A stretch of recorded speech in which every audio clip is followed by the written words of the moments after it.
Chapter 1. Blood Moon Rising. The screaming started at midnight. Sarah Blackwood jolted awake in her narrow bed, heart hammering against her ribs as the sound tore through the thin walls of her family's cottage. Not human screaming, something else. Something wild and desperate that made her blood freeze in her veins. She pressed her back against the headboard, clutching the worn quilt her grandmother had made years ago. The screaming came again, closer this time, followed by the crash of splintering wood somewhere in the forest beyond their property line. "Mama?" she called softly, but received no answer from the room across the hall. At 23, Sarah had learned to rely on herself. Her mother's illness had worsened over the past year, leaving Sarah to manage their small herb garden and the meager income from selling healing tinctures to the townspeople of Ravens Hollow. They lived on the very edge of civilization, where the ancient forest pressed close against their windows and strange sounds echoed through the night. But this was different. This felt dangerous. Lightning flickered outside, illuminating her small room in stark white flashes. The storm had been building for hours, and now rain lashed against the glass with increasing fury. Between the thunder rolls, she heard something else. Heavy footsteps circling their house. Sarah's breath caught. Someone was out there. She slipped from bed and crept to the window, careful to stay hidden behind the faded curtain. The moon hung full and blood-red above the tree line, casting everything in an eerie crimson glow. At first, she saw nothing but rain and shadow. Then movement caught her eye. A figure emerged from the tree line, tall, broad-shouldered, moving with predatory grace despite what looked like a severe limp. Even from a distance, she could see dark stains covering his clothes. Blood. He stumbled, went down on one knee, then forced himself upright again. His head turned toward her window, and for one heart-stopping moment, Sarah thought he was looking directly at her. In that instant, she glimpsed his face, angular features sharp with pain, eyes that seemed to catch and reflect the moonlight like an animal's. Then he collapsed. Sarah didn't think.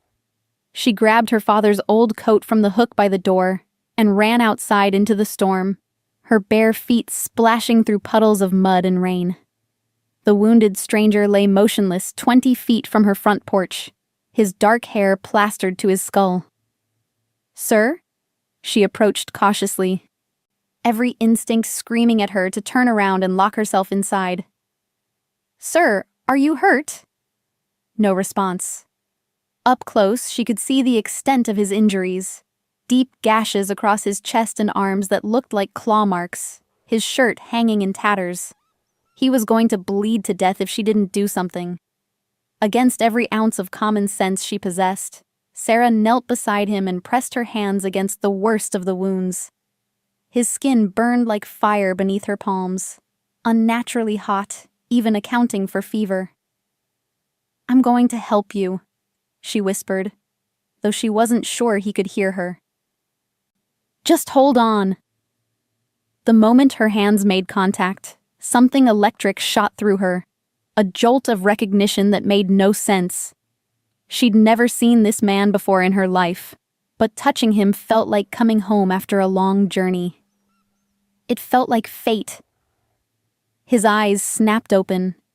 They were the most beautiful and terrifying thing she'd ever seen. Pale gold with flecks of amber. Utterly wild and completely inhuman. For a heartbeat, they stared at each other through the driving rain. Then his hand shot up and closed around her wrist with crushing strength. "Run," he growled, his voice rough with pain and something else she couldn't identify. "Get away from me, now." "You're bleeding." "I said run." The words came out as a snarl, and she could have sworn she saw fangs flash between his lips. But Sarah had spent her entire life being told what she couldn't do, where she couldn't go, who she couldn't trust. She'd been raised to fear the forest, to stay inside after dark, to never question the strange howls that echoed through the hills. She was tired of running from shadows. "No," she said quietly. "You need help." Something shifted in his expression. Surprise, maybe even admiration. His grip on her wrist loosened but didn't release her entirely. "You don't understand what I am," he said.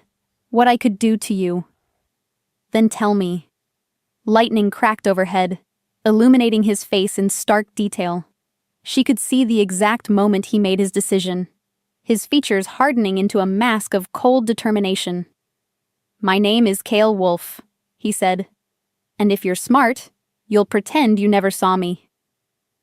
Before she could respond, he was moving, faster than any injured man should be able to move. He rolled to his feet with fluid grace, ignoring the blood still flowing from his wounds, and started toward the forest. "Wait!" Sarah scrambled upright. "You can't go back out there like this. You'll die." He paused at the edge of the trees and looked back at her. For just a moment, his expression softened. "Some things are worse than death, little healer," he said. "Trust me on that." Then he vanished into the darkness, leaving only footprints in the mud and the lingering scent of pine and wild things. Sarah stood alone in the storm, her heart racing and her hands still tingling with residual heat from his touch. She should go inside, lock the door, and forget this ever happened. Instead, she found herself staring at the spot where he'd disappeared, wondering why she felt like she'd just let something precious slip through her fingers. Behind her, a twig snapped. She spun around to find a massive wolf standing at the edge of her garden. Its coat was silver gray, streaked with darker patches that looked almost like scars. But it was the eyes that stopped her cold. Pale gold with flecks of amber. Exactly like Cale's. The wolf watched her for a long moment, head tilted as if studying her reaction. Then it turned and melted back into the forest, leaving Sarah with the impossible certainty that her quiet life in Raven's Hollow was about to become very complicated indeed. She walked slowly back to the house, her mind racing. As she reached for the door handle, she noticed something that made her blood run cold. There, pressed deep into the mud beside her porch, was a paw print the size of her palm, and scattered around it like fallen stars were drops of silver blood that glowed faintly in the moonlight before dissolving in the rain. Chapter 2. The Hunter's Warning. 3 days passed before Sarah saw another soul. She'd thrown herself into her usual routine, tending to her mother, harvesting herbs, brewing tinctures, but her hands shook every time she stepped outside. The memory of golden eyes and silver blood haunted her dreams, and she found herself staring into the forest at odd hours, searching for movement in the shadows. Her mother noticed, of course.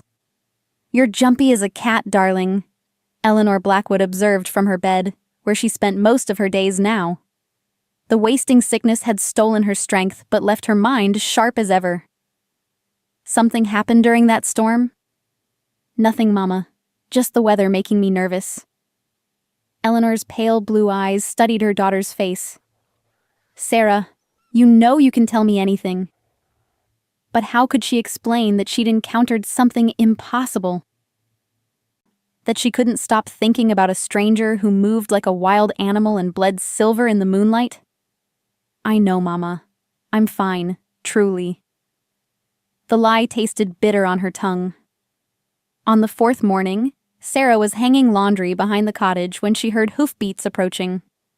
She looked up to see Marcus Thorne riding down the dirt path that led to their door, his dark horse snorting and dancing sideways as if spooked by something in the air.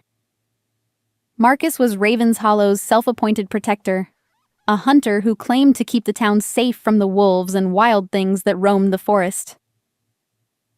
He was also the most persistent of Sarah's unwanted suitors, despite her repeated rejections of his advances.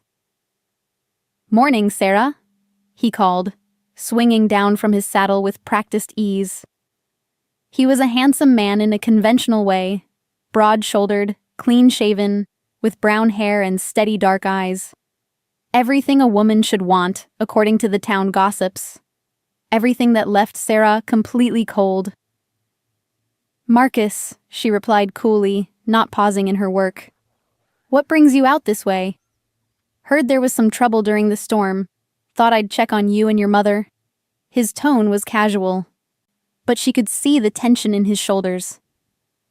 "You see anything strange that night?" Sarah's hands stilled on the wet sheet she was hanging. "Strange how?" "Tracks. Big ones, leading right to your door and then back into the woods." He stepped closer, and she caught the scent of gunpowder and steel that always clung to him. Wolf tracks, but bigger than any normal wolf. Much bigger. Her heart began to race, but she kept her expression neutral. "I wouldn't know. I stayed inside during the storm." "Smart girl." His approval felt condescending. "But Sarah, I need you to understand something. There are dangerous things in these woods. Unnatural things. If you ever see anything at all, you come to me immediately. Don't try to handle it yourself." The memory of golden eyes and a rough voice saying "run" flashed through her mind. Had Cale been trying to protect her from something? Or was he the danger Marcus was warning her about? "What kind of unnatural things?" she asked carefully. Marcus glanced around, as if checking for eavesdroppers, then leaned closer. "There are stories, Sarah. Old stories about creatures that walk like men but hunt like beasts. Shapeshifters. Werewolves." He said the word like it left a bad taste in his mouth. "Most folk think it's just superstition, but I've seen things that would turn your hair white." "You've seen werewolves?" Despite herself, Sarah was fascinated. "I've seen what they leave behind," he said grimly. "Livestock torn apart, travelers found in pieces, and always those tracks, too big, too intelligent for any normal animal." He reached out and touched her arm, his fingers closing around her wrist exactly where Cale had grabbed her. The comparison made her skin crawl. "Promise me, Sarah, if you see anything unusual, you'll come to me. I can protect you." She wanted to pull away, but something in his expression warned her to be careful. There was an intensity in his dark eyes that she'd never noticed before, a hunter's focus that made her feel like prey. "Of course," she said. "I appreciate your concern." "Good girl." He released her and stepped back, but his gaze lingered on her face. "You know, you don't have to live out here alone. My offer still stands. Marry me, and I'll take care of you and your mother properly. You'd never have to worry about dangerous creatures again." "Marcus?" "Think about it," he interrupted. "Winter's coming, and your mother's getting weaker. How long can you manage on your own?" The cruel truth of his words hit harder than he probably intended. Her mother was dying, and Sarah knew it. When Eleanor passed, she would truly be alone in the world. A young woman with no family, no protection, and no prospects beyond her small herb garden. But the thought of marrying Marcus, of letting him control her life and decisions, made her feel trapped in a way that had nothing to do with safety. "I'll consider it," she said, which was neither acceptance nor rejection. He smiled, apparently satisfied with her non-answer. "That's all I ask. Just remember, Sarah, there are monsters in these woods, real monsters, and they're always hunting for something sweet and innocent to devour." After he left, Sarah found herself unable to concentrate on her chores. His words echoed in her mind. Shapeshifters, werewolves, creatures that walked like men but hunted like beasts. Was that what Kyle was? Is that why he'd tried to warn her away?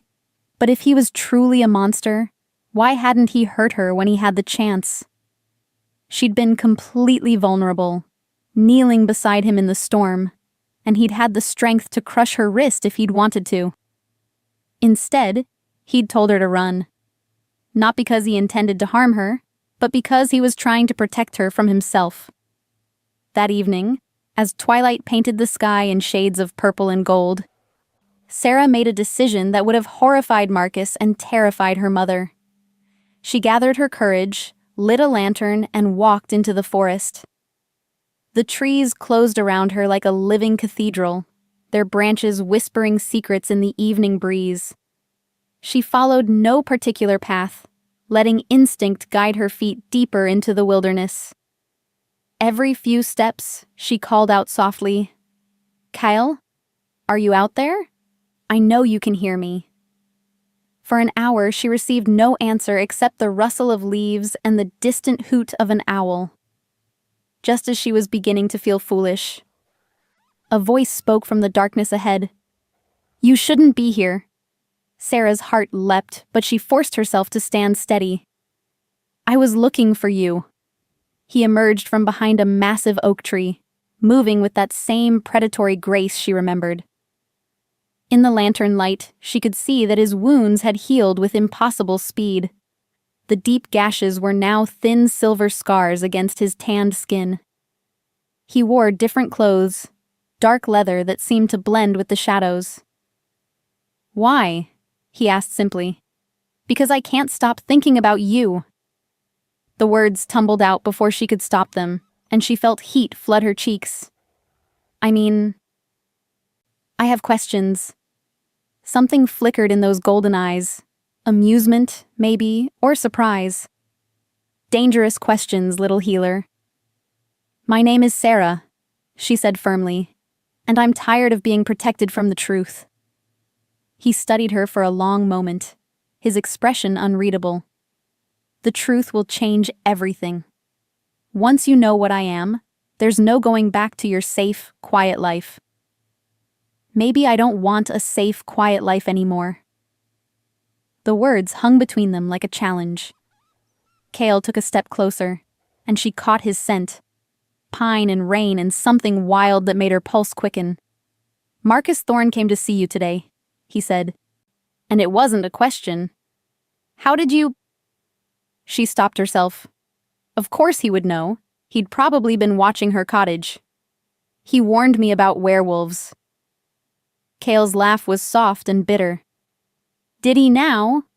And what did he tell you about them?" "That they're monsters. Killers who hunt innocent people." "Some are," Kyle said quietly. "But not all monsters have fangs and claws, Sarah. Some wear human faces and speak of protection while they plan to cage you." The implication in his words made her shiver. "You don't like Marcus." "I don't trust him, and neither should you." Before she could ask what he meant, a howl echoed through the forest, long and mournful and far too close for comfort. Cale's entire body went rigid, his nostrils flaring as he scented the air. "We need to go. Now." He grabbed her hand, sending that familiar electric shock through her system. "They're coming." "Who's coming?" But he was already pulling her deeper into the trees, moving so fast she had to run to keep up. Behind them, she could hear crashing through the underbrush, multiple sets of paws, getting closer with each passing second. "Cale, what's happening?" He pulled her behind a fallen log and pressed her down, his body shielding hers as the sounds of pursuit grew louder. His golden eyes blazed in the darkness as he looked down at her. "The pack," he whispered against her ear, his breath warm on her skin. "They know you've seen me. They know I've been near you." "Is that bad?" His expression was grim. Humans who learn our secrets don't usually live to tell them. Chapter 3. The pack's judgment. The howling surrounded them now, coming from every direction. Sarah pressed herself against the damp earth behind the fallen log, Kyle's body a solid wall of protection above her. She could feel the tension radiating from him, coiled and ready to spring. "How many?" she whispered. 6, maybe 7. His voice was barely audible. The entire hunting party. Through the gaps in the rotted wood, Sarah glimpsed movement in the shadows, massive shapes circling their hiding place with patient, predatory intelligence. Her breath caught as moonlight illuminated one of them clearly. A wolf the size of a small horse, its silver coat marked with battle scars, yellow eyes glowing like lanterns in the dark. "Alpha," Kyle breathed, and she heard something like fear in his voice for the first time. The enormous wolf stepped into the small clearing, its gaze fixed directly on their hiding place. When it spoke, its voice was a low rumble that seemed to come from the earth itself. "Come out, Kale. Bring the human. Now." Sarah's mind reeled. The wolf had spoken. Actually spoken, with human words and intelligence that made her question everything she thought she knew about the world. Kale's hand found hers, his fingers intertwining with her own. "Stay close to me," he murmured. "Don't show fear, but don't challenge them either. Your life depends on the next few minutes." They rose together from their hiding place. Immediately, the other wolves emerged from the shadows, 6 massive creatures forming a perfect circle around them. Sarah had never felt so small and vulnerable in her life. The alpha shifted. The transformation was unlike anything Sarah could have imagined. One moment there was a giant wolf, the next a man who stood nearly 7 feet tall, his silver hair flowing to his shoulders and his yellow eyes burning with ancient power. He was naked but seemed completely unconcerned by his nudity, as if clothing were merely a human affectation he'd temporarily discarded. "Darius," Kyle said, inclining his head slightly. "Brother." The alpha's voice carried the same rumbling quality in human form. "You've been busy these past few days." "I was injured." "She helped me heal." "She saw you shift." It wasn't a question, but Kale answered anyway. "Yes." Darius turned his attention to Sarah, and she felt pinned beneath that predatory gaze like a butterfly on a collector's board. "Human," he said, as if the word itself was distasteful. "Do you understand what you've witnessed?" Sarah's throat was dry, but she forced herself to speak. "You're werewolves." A ripple of amusement passed through the pack, soft huffs and yips that might have been laughter if they'd come from human mouths instead of wolf ones. "Werewolves," Darius repeated, his lips curving in what wasn't quite a smile. Such a crude term. "We are shapeshifters, child. We are the bridge between worlds, the guardians of ancient magic. We are what your kind feared when they first huddled around fires and told stories of monsters in the dark." "And now she knows," said another voice. A second wolf had shifted, this one a woman with midnight black hair and cruel green eyes. "The law is clear, Alpha. Humans who learn our secret must die, or they must join us. There is no third option." Sarah's blood turned to ice. "Join you?" "Through the bite," the woman continued, her smile revealing teeth that were still too sharp for human comfort. "Through transformation and rebirth as one of us. Though few humans survive the change, and fewer still retain their sanity." "Lydia." Kyle's voice carried a warning. "What?" The dark-haired woman shrugged. "She should know what she's choosing between. Death, or a chance at death with slightly better odds." Darius raised a hand, and the pack fell silent. "The choice is not hers to make," he said. "It is mine, as Alpha. But first, I would hear why my brother risked our secrecy for a human he barely knows." Kale's hand tightened on Sarah's. "She's my mate." The words hit the clearing like a physical blow. Several wolves whined or growled, and Lydia hissed like an angry cat. Even Darius looked taken aback. "Impossible," he said. "Humans cannot be true mates to our kind. The bond requires—" "I felt it the moment she touched me," Kale interrupted. "The recognition, the call. Tell me you don't sense it yourself, brother." Darius stepped closer, close enough that Sarah could smell the wild musk that clung to his skin. He inhaled deeply, his nostrils flaring as he scented her. His eyes widened almost imperceptibly. "Goddess above," he whispered. It's true. What's true? Sarah demanded, finding her voice despite her fear. What are you talking about? Mates are sacred to our kind, Kale explained. His voice gentle despite the tension crackling around them. They're chosen by the moon goddess herself, paired souls who complete each other. It happens rarely, and when it does, the bond transcends species. But I'm human, Sarah protested. I don't understand any of this. The blood remembers what the mind forgets, Darius said, studying her with new interest. Tell me, child, what do you know of your grandmother's lineage? My grandmother? Sarah blinked, confused by the sudden change of subject. She was a healer, like me. She taught me about herbs and medicines before she died. Nothing else? No stories about her past? Her family? She was an orphan. She never spoke about her people. Sarah frowned, trying to remember. Although, she did have these dreams sometimes. She'd wake up talking about wolves and forests and silver moonlight. I always thought it was just her illness. Darius and Kale exchanged a meaningful look. Not illness, Darius said slowly. Memory. Your grandmother carried the old blood, child. Shapeshifter blood, diluted by generations of human breeding, but still there, still calling to its kind. That's impossible, Sarah said, but even as she spoke, she felt something stirring deep inside her, a sense of recognition, as if puzzle pieces were clicking into place. Is it? Kyle asked softly. Haven't you always felt different, like you belonged somewhere else, somewhere wild and free? The truth of his words hit her like a physical blow. Yes, she had felt different.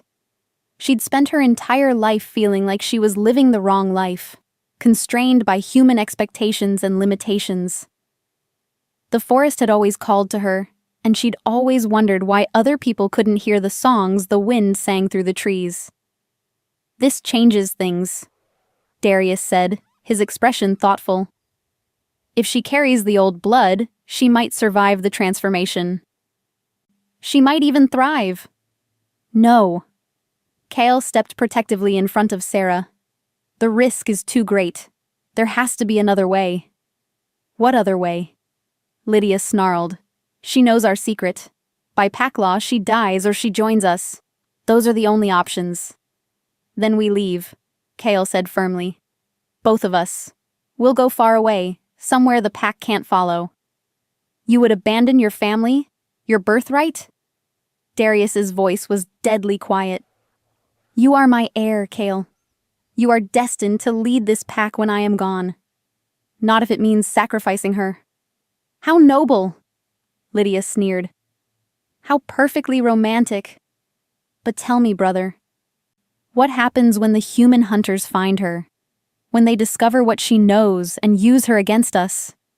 What happens when Marcus Thorne realizes his precious little flower has been consorting with monsters? The mention of Marcus sent a chill down Sarah's spine. What does he have to do with this? More than you know, Kale said grimly. Marcus isn't just a hunter of wolves, Sarah. He's part of an organization that's been hunting my kind for centuries. They call themselves the Order of Silver, and they believe shapeshifters are abominations that must be destroyed. That's ridiculous, Sarah protested. Marcus is trying to protect people. Is he? Darius asked. Tell me, child, how many people has he actually saved? How many wolves has he killed? Sarah opened her mouth to answer, then stopped. She realized she didn't actually know. Marcus talked about protecting the town, but she'd never heard of anyone being attacked by wolves in Raven's Hollow. If anything, the forest had seemed safer since she'd been living on its edge. He's been watching you, Kale continued, courting you, trying to get close to you. Don't you think it's convenient that he showed up at your cottage just days after I was there? The pieces clicked together in a way that made her stomach turn. You think he knows about you? I think he's suspected for a long time. and I think he's been using you as bait." The thought made her feel sick and angry and betrayed all at once. Had Marcus really been pretending to care about her just to catch werewolves? Had every interaction between them been a lie? "Enough," Darius said, his voice cutting through her spiraling thoughts. "We're wasting time. Dawn approaches, and we must make a decision." He looked directly at Sarah, his yellow eyes boring into hers. "I'm going to give you a choice, child. A real choice, not the mockery Lydia described.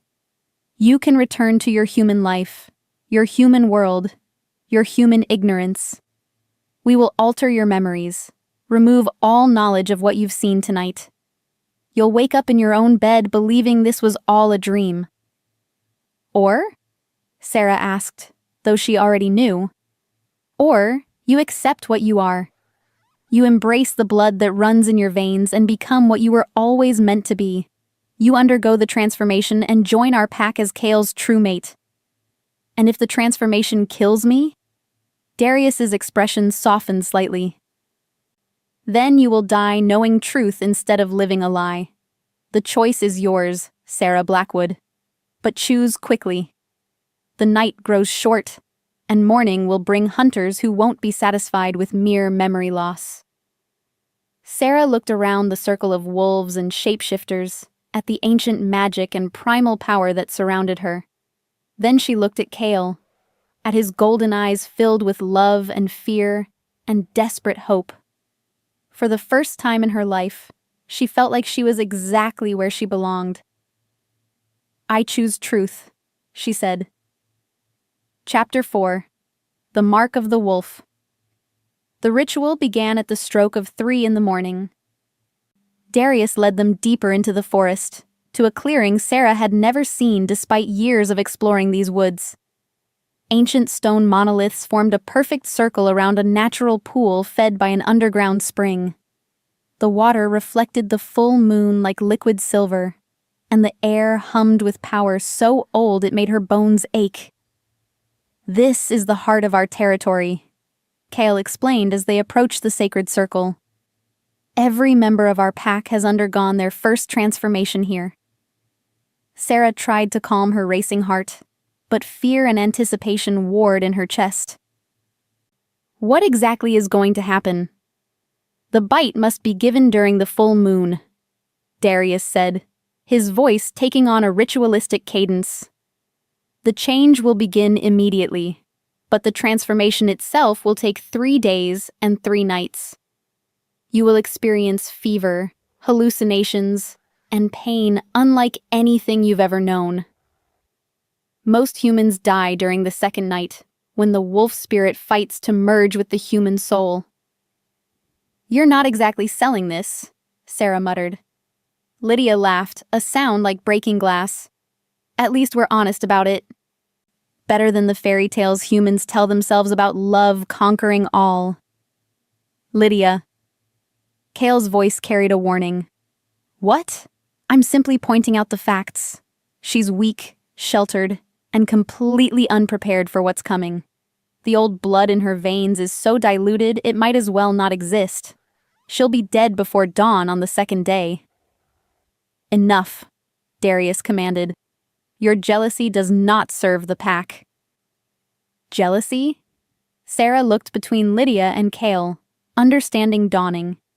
"You and Lydia were promised to each other since childhood," Lydia said, her green eyes flashing with rage. "Until this little human distraction showed up and convinced him he'd found his true mate." She spat the words like profanity. "The bond cannot be forced," Kale said quietly. "You know that, Lydia. We both know that. I know that I've been patient for years, waiting for you to stop chasing fantasies and accept your responsibilities to the pack. And now you're going to throw it all away for a human who might not survive the night." "That's enough," Darius roared, his voice echoing off the stone monoliths. "This is sacred ground, and you will show respect or leave." Lydia bared her teeth but said nothing more. Darius turned to Sarah. "Remove your clothes." Heat flooded her face. "I'm sorry?" The transformation requires direct contact with the earth and elements. Human clothing will only interfere with the process. Sarah looked around at the circle of shapeshifters, all watching her with inhuman patience. The thought of being naked in front of strangers made her want to run. But then Kale stepped closer. "I'll help you," he said softly. "And I'll stay with you through the entire process. You're not alone." His touch was gentle as he helped her out of her simple dress and undergarments. She expected to feel exposed and vulnerable, but instead she felt free. The night air kissed her skin, and the moon seemed to shine directly on her, warming her from the inside out. "Into the pool," Darius instructed. The water was surprisingly warm, heated by some underground source. Sarah waded in until it reached her waist, the silver surface rippling around her. The stones beneath her feet were smooth and worn by countless ceremonies. Kyle entered the water beside her, his strong hands steadying her against the current. "Are you ready?" No, she thought. She would never be ready for this. But she nodded anyway. Darius began to chant in a language that sounded older than civilization, the words seeming to resonate in the very air around them. The other pack members joined in, their voices creating harmonies that made Sarah's skin tingle, and her heartbeat synchronize with the ancient rhythm. "The bite must come from your mate," Darius explained, never pausing in his chant. "The bond between you will help guide your spirit through the transformation." Kale's eyes met hers, golden in the moonlight. "I need you to trust me completely." "Can you do that?" "Yes," she whispered. He pulled her closer, his hands framing her face with infinite tenderness. "I love you, Sarah Blackwood. In this life and whatever comes after." "I love you too," she said, and meant it with every fiber of her being. The kiss was soft at first, gentle and reverent. Then it deepened, and she could taste something wild and primal on his lips. His mouth moved to her throat, pressing soft kisses along her pulse point. "Now," Darius commanded. Kale's teeth sank into the junction of her neck and shoulder. The pain was immediate and overwhelming, not just physical, but spiritual, as if something fundamental in her very essence was being torn apart and rebuilt. She cried out, her body arching against Kale's as fire raced through her veins. But beneath the agony was something else. Power.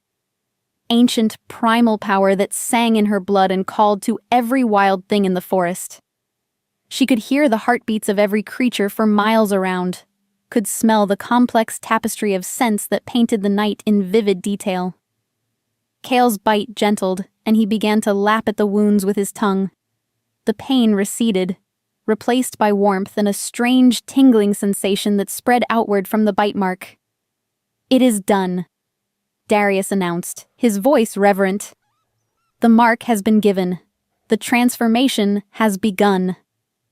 Sarah touched the spot where Kale had bitten her, feeling the raised marks beneath her fingertips.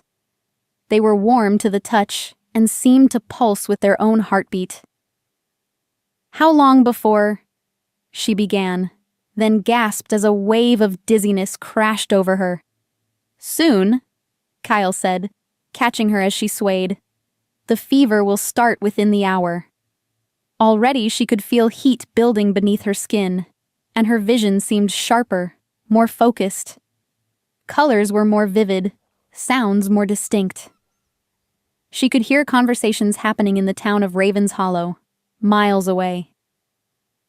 "There's something else," Darius said, his expression grave. "Something you both need to know before the transformation progresses too far." "What?" Kyle asked, tension creeping into his voice. "The bite has awakened something in her bloodline, something that's been dormant for generations. She's not just carrying diluted shapeshifter blood." Darius paused, studying Sarah with new intensity. "She's descended from the moon touched." The other pack members gasped and whispered among themselves. Even Lydia looked stunned. "What does that mean?" Sarah asked, though part of her already knew it was significant. "The moon touched were the first shapeshifters," Kale explained, his voice filled with awe. "They were blessed by the goddess herself, given the power to shift not just between human and wolf form, but to command the elements, to heal with a touch, to see the threads of fate itself." "They died out centuries ago," Lydia said, her earlier hostility replaced by wonder. "The last of their line was killed during the Great Purge." "Not killed," Darius corrected. "Hidden, scattered. Their descendants learned to suppress their gifts, to blend in with humans until even they forgot what they truly were." Sarah felt something stirring deep inside her, not the fever of transformation, but something older and more profound. Memories that weren't her own flickered through her mind, running through moonlit forests on 4 legs, calling down lightning from storm clouds, healing mortal wounds with silver light that flowed from her fingertips. "My grandmother," she whispered. "She used to say she dreamed of flying on the wind, of swimming through starlight. I thought she was just confused." "She was remembering," Darius said. "The moon touched could take forms beyond wolf and human. They could become one with the elements themselves when the need arose." A sudden cramp doubled Sarah over, and she gasped as heat flooded her system. The transformation was accelerating, her body beginning the fundamental changes that would remake her at the cellular level. "We need to get her to safety," Kale said, lifting her from the pool as if she weighed nothing. "The fever's starting." "Take her to the sanctuary cave," Darius ordered. "I'll post guards to ensure you're not disturbed. The next 3 days will be crucial." As Kale carried her from the sacred circle, Sarah caught a glimpse of Lydia's face. The other woman's expression had shifted from jealousy to something like fear. "What's wrong?" Sarah managed to ask through chattering teeth. "If you truly are moon-touched," Lydia said quietly, "then your transformation won't just make you a shapeshifter. It will make you more powerful than any of us. More powerful than the Alpha himself." The implications of her words hung in the air like a threat and a promise combined. Chapter 5. Fever Dreams and Ancient Memory. The sanctuary cave was a hidden chamber deep in the heart of the mountain, accessible only through a narrow passage that required wolf form to navigate. Kale had shifted and carried Sarah's burning body gently in his jaws, her fever too high for her to walk. Now she lay on a bed of soft furs, her skin blazing with heat that seemed to come from her very bones. The cave walls were carved with ancient symbols that seemed to shift and dance in the flickering firelight, and somewhere in the distance, water dripped in a rhythm that matched her racing heartbeat. "How long has it been?" she asked, her voice barely a whisper.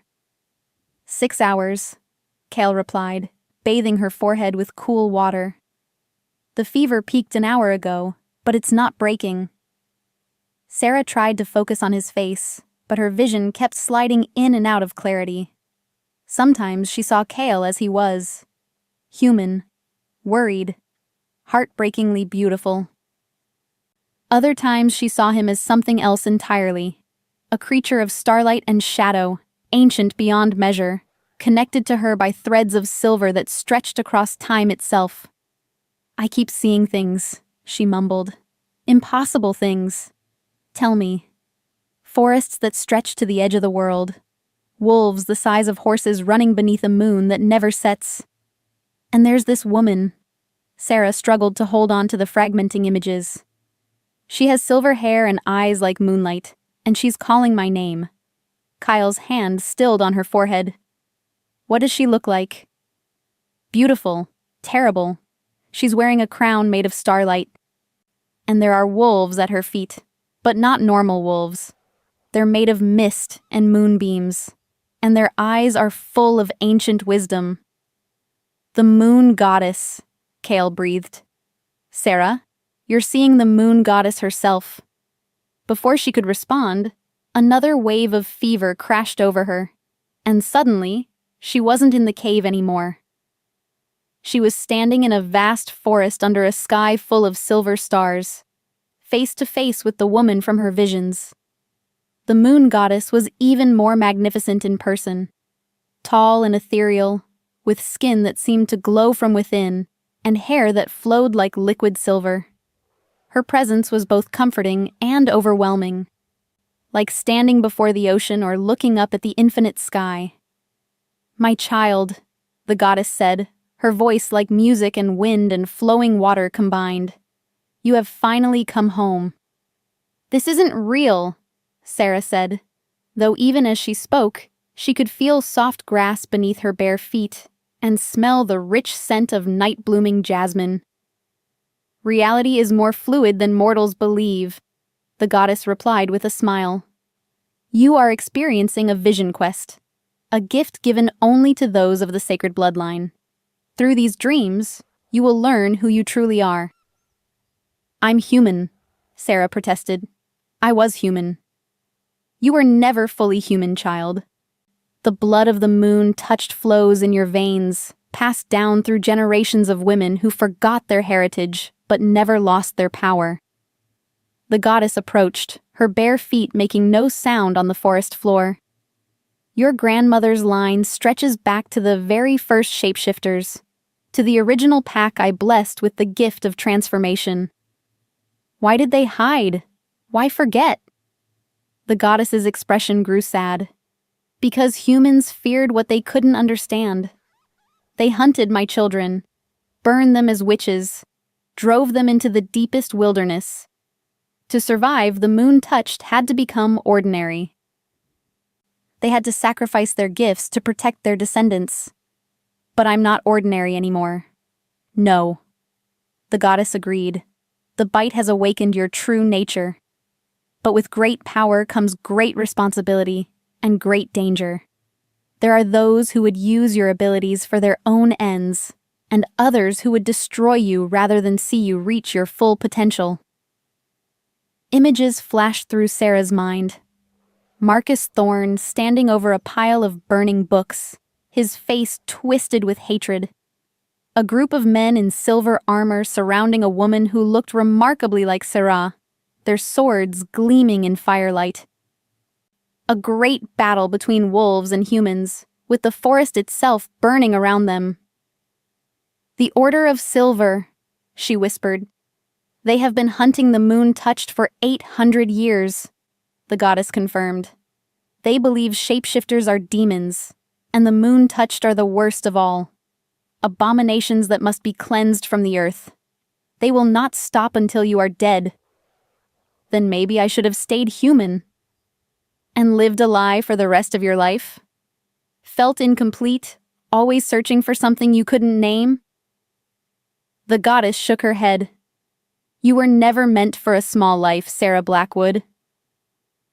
You were born to bridge worlds, to heal the ancient wounds between human and shapeshifter. But first, you must survive your transformation. Kale said most humans don't make it through the second night. Most humans don't have the moon's blessing flowing in their veins.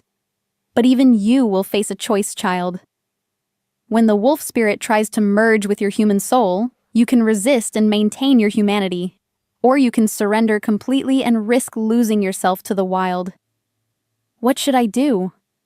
The goddess smiled, and suddenly they were no longer in the forest, but standing on a mountaintop under the full moon. Below them, the world stretched out in all directions, forests and valleys, rivers and meadows, all bathed in silver light. "Trust your heart," she said. "Trust your mate. And remember that true strength comes not from choosing human or wolf, but from embracing both." The vision began to fade, colors bleeding away like watercolors in rain. "Wait," Sarah called out. "Will I see you again?" "When you need me most," the goddess promised, her voice growing distant. "Remember, child, you are never alone. The moon sees all, protects all, loves all who serve her faithfully." Sarah jolted back to consciousness to find Kyle leaning over her, his face tight with worry. "Sarah, can you hear me?" "I'm here," she managed, though her throat felt raw as if she'd been screaming. "How long was I out?" 3 hours. You kept talking in your sleep, something about the moon and choices and ancient bloodlines. Your temperature spiked so high I thought—" He stopped, unable to finish the sentence. "I saw her," Sarah said softly. "The moon goddess. She told me about my grandmother's line, about the Order of Silver." Kale's expression darkened. "What about the Order?" "They've been hunting people like me for centuries. And Marcus—" She struggled to sit up, her head spinning. "Marcus is one of them, isn't he? We suspected, but we weren't sure. What did the goddess show you?" Sarah described her vision, watching Kale's face grow grimmer with each detail. When she finished, he was quiet for a long moment. "The second night begins at sunset," he said finally. "That's when the real test comes. The wolf spirit will try to claim you completely. And if you can't find the balance between human and animal, you'll either die or lose yourself forever." Have you ever seen someone go through this transformation? Once, a human woman who was attacked by a rogue wolf and survived. She fought the change for 2 days, trying to hold on to her humanity. On the third night, she broke. When she shifted for the first time, there was nothing human left in her eyes. She ran into the forest and never came back. The thought of losing herself completely terrified Sarah, more than the possibility of death. "What can I do?" "Trust me," Kale said, echoing the goddess's words. "When the wolf comes, don't fight it and don't surrender to it. Find the place where both parts of you can exist together." Outside the cave, the light was beginning to fade as evening approached. Sarah could feel the change coming, a restlessness in her bones, a wildness stirring in her blood that grew stronger with each passing moment. "Kale," she whispered. "I'm scared." He pulled her into his arms, holding her close against his chest. "I know, but you're the strongest person I've ever met, Sarah. You risked everything to help a stranger in a storm. You walked into the forest alone to find answers. You chose transformation over ignorance, even knowing it might kill you. That kind of courage doesn't disappear just because things get difficult. What if I forget you? What if I forget myself?" "Then I'll remind you," he said fiercely. "I'll call your name until you remember who you are. I'll be your anchor to humanity, and you'll be my connection to something greater than either of us alone." As the sun disappeared behind the mountains, Sarah felt the first stirrings of the change beginning deep inside her. It started as a low humming in her bones, a vibration that seemed to resonate with some primal frequency. "It's starting," she gasped. Kyle shifted positions so he was behind her, his arms wrapped around her waist and his chin resting on her shoulder. "I'm here," he murmured against her ear. "I'm not going anywhere." The humming grew stronger. And suddenly Sarah could hear everything. The heartbeats of small creatures in the forest, the whisper of wind through leaves miles away, the distant howling of wolves calling to the rising moon. Her senses exploded outward, overwhelming her with input she didn't know how to process. Then the pain began. It started in her bones, a deep aching that felt like they were being broken and reformed from the inside out. Her muscles cramped and spasmed, and she doubled over as agony ripped through her spine. "Fight it," Kale urged. "Don't let it take you all at once." But the wolf was strong, and it was hungry for freedom. Sarah felt her consciousness being pushed aside as something wild and untamed tried to claim her body. For a terrifying moment, she almost let it. The human world had never brought her anything but loneliness and limitation. What would it be like to run free through the forest, to hunt under the stars, to never again worry about human expectations and constraints. "Sarah," Kyle's voice cut through the seductive whispers of the wolf. "Stay with me." His words pulled her back from the brink, and she realized this was the choice the goddess had warned her about. She could resist the wolf completely and remain essentially human. Or she could surrender to it and lose herself in wildness. Or she could find a third option. Instead of fighting the wolf or surrendering to it, Sarah opened her mind and invited it in. Not as a conqueror, but as a partner.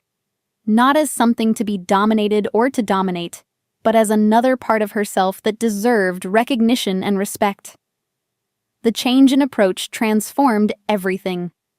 Instead of painful opposition, she felt a gradual melding, human reason and wolf instinct beginning to work together rather than against each other.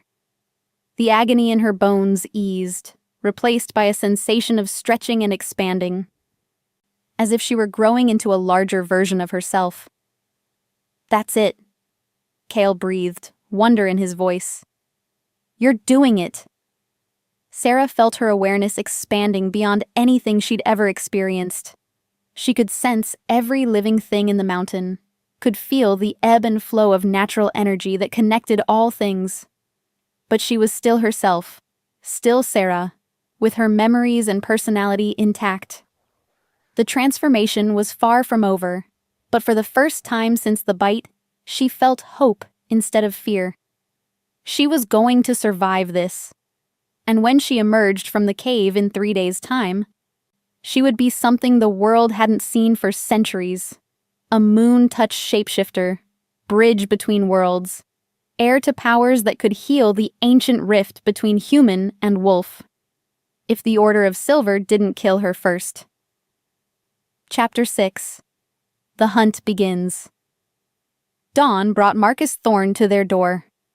Sarah's mother answered his knock, still weak from her illness but managing to stand upright long enough to greet their unexpected visitor. From the cave deep in the mountain, Sarah felt the intrusion like a discordant note in a symphony, her newly awakened senses picking up the hunter's presence from miles away. "He's here," she whispered, her voice hoarse from the night's trials. Kyle stiffened beside her. "At your cottage?" "Talking to my mother." Sarah closed her eyes and concentrated, amazed at how clearly she could hear the conversation. "He's asking where I am." "I haven't seen Sarah since yesterday morning." Eleanor's voice drifted across the distance, thin and confused. "She said she was going to check the herb garden, but she never came home. I thought perhaps she'd gone to town." "Mrs. Blackwood, this is very important," Marcus replied, and Sarah could hear the false concern in his tone. "We have reason to believe there are dangerous animals in the area. Wolves. Large ones. I need to know exactly where Sarah might have gone." "He knows," Sarah breathed. "He knows I was with you." Kyle's arms tightened around her. "The pack will protect your mother. Darius won't let anything happen to her." But even as he spoke, they both knew the situation was precarious. Eleanor was human, fragile, and completely unaware of the supernatural world that had just claimed her daughter. If Marcus suspected she was hiding something— "I'm going to search the forest," Marcus was saying. "If I'm not back by nightfall, send word to the Order. Tell them we'll need reinforcements." The Order. Sarah's blood ran cold as she remembered the visions the moon goddess had shown her. Men in silver armor, books burning, her ancestors hunted like animals. "How many of them are there?" she asked. "No one knows for sure," Kyle admitted. "They've been operating in secret for centuries, passing their hatred down through generations. Could be dozens, could be hundreds." A new voice joined the conversation at the cottage. Deeper, older, carrying an authority that made Sarah's skin crawl. "Brother Marcus," the newcomer said. "Any sign of the girl?" "Not yet, Master Wilhelm, but I can smell wolf all over this place. They were here. And recently." Master Wilhelm. The title suggested high rank within the Order's hierarchy. Sarah tried to extend her senses further, to get a clearer picture of what they were facing, but the effort made her head spin violently. "Don't," Kyle warned. "You're still too weak. Using your new abilities too much too soon could kill you." But Sarah couldn't just lie there while her mother was in danger. She pushed herself upright, ignoring the way the cave spun around her. "I have to go back," she said. "I have to protect her. You can barely stand, and you're not even halfway through the transformation. If you shift now, you might not survive it. If I don't go, she'll die anyway." Their argument was interrupted by a howl echoing through the mountains. Long, low, and unmistakably a warning. The pack was mobilizing. Within minutes, Darius appeared at the cave entrance, his massive frame filling the narrow opening. "We have a problem," he announced. "How bad?" Kale asked. 12 hunters, armed with silver weapons and blessed ammunition. They've surrounded the human settlement and are conducting a house-to-house search. Darius's expression was grim. They're not just looking for Sarah anymore. They're planning to purge the entire area. "My mother is safe for now," Darius interrupted. "I have Lydia and 2 others watching the cottage. But this Wilhelm character isn't going to be satisfied with just questioning the humans. He's preparing for war." Sarah struggled to her feet, swaying as another wave of transformation energy coursed through her. "Then we give him 1. "Absolutely not," Kale said. "You're in no condition to fight." "I'm in no condition to hide either," Sarah snapped, her temper flaring with uncharacteristic intensity. "These people are here because of me. Because I chose to be with you. I won't let innocent people suffer for that choice." "Your nobility is admirable," Darius said dryly, "but suicide won't help anyone. You need at least another day to complete the transformation safely. Then we have to find another way to buy that time." "There might be one option," Darius said slowly. "But you're not going to like it." He explained his plan in quick, efficient terms. It was dangerous, borderline insane, and would require Sarah to do things she wasn't sure she was capable of. But it was also the only way to keep her mother and the other townspeople alive. "I'll do it," she said before Kale could object. "Sarah, no. The risk is mine to take." She turned to face him, and for the first time since the transformation began, she felt truly powerful. Not just physically, but emotionally and spiritually as well. "I'm done being protected, Kale. I'm done being weak and helpless and letting other people make choices for me." Something in her tone must have convinced him, because his protests died on his lips. Instead, he pulled her close and kissed her fiercely. "Then we do this together," he said against her mouth. "No more separations, no more trying to protect each other from a distance. We're stronger as a pair." "Together," she agreed. An hour later, Sarah stood at the edge of the forest overlooking Raven's Hollow, wearing a simple white dress that belonged to one of the pack females. Her hair hung loose around her shoulders, and the bite mark on her neck was clearly visible. 2 crescent-shaped scars that seemed to glow faintly in the early morning light. She looked like exactly what she was, a human woman in the process of becoming something else entirely. "Remember," Kale murmured from his position 20 feet behind her, hidden in wolf form among the trees. "You don't have to be brave. You just have to be believable." Sarah nodded and walked into the town square, where Marcus and Master Wilhelm were interrogating the blacksmith. Both men turned as she approached, and she saw recognition flare in Marcus's eyes. "Sarah!" He rushed toward her, his relief so perfectly performed that she almost believed it herself. "Thank God you're safe. We've been searching everywhere." "Hello, Marcus," she said quietly, allowing just a hint of fear to color her voice. "I heard you were looking for me." Master Wilhelm stepped forward, a tall, thin man with iron-gray hair and cold blue eyes that reminded Sarah unpleasantly of winter ice. He wore a long coat that bulged with hidden weapons, and a silver pendant in the shape of a cross hung around his neck. "Miss Blackwood," he said, his voice cultured and deceptively gentle. "We were concerned for your safety. There have been reports of wolf activity in the area." "Wolves?" Sarah widened her eyes in feigned innocence. "But I love wolves. They're such beautiful creatures." The comment was carefully calculated to provoke a reaction, and it worked. Master Wilhelm's pleasant expression slipped slightly, revealing something cold and predatory underneath. "Beautiful, perhaps," he said, "but also dangerous, especially the unusual wolves that have been spotted recently." "Unusual how?" "Larger than normal, more intelligent. Some might even say supernatural." His gaze fixed on the bite mark on her neck.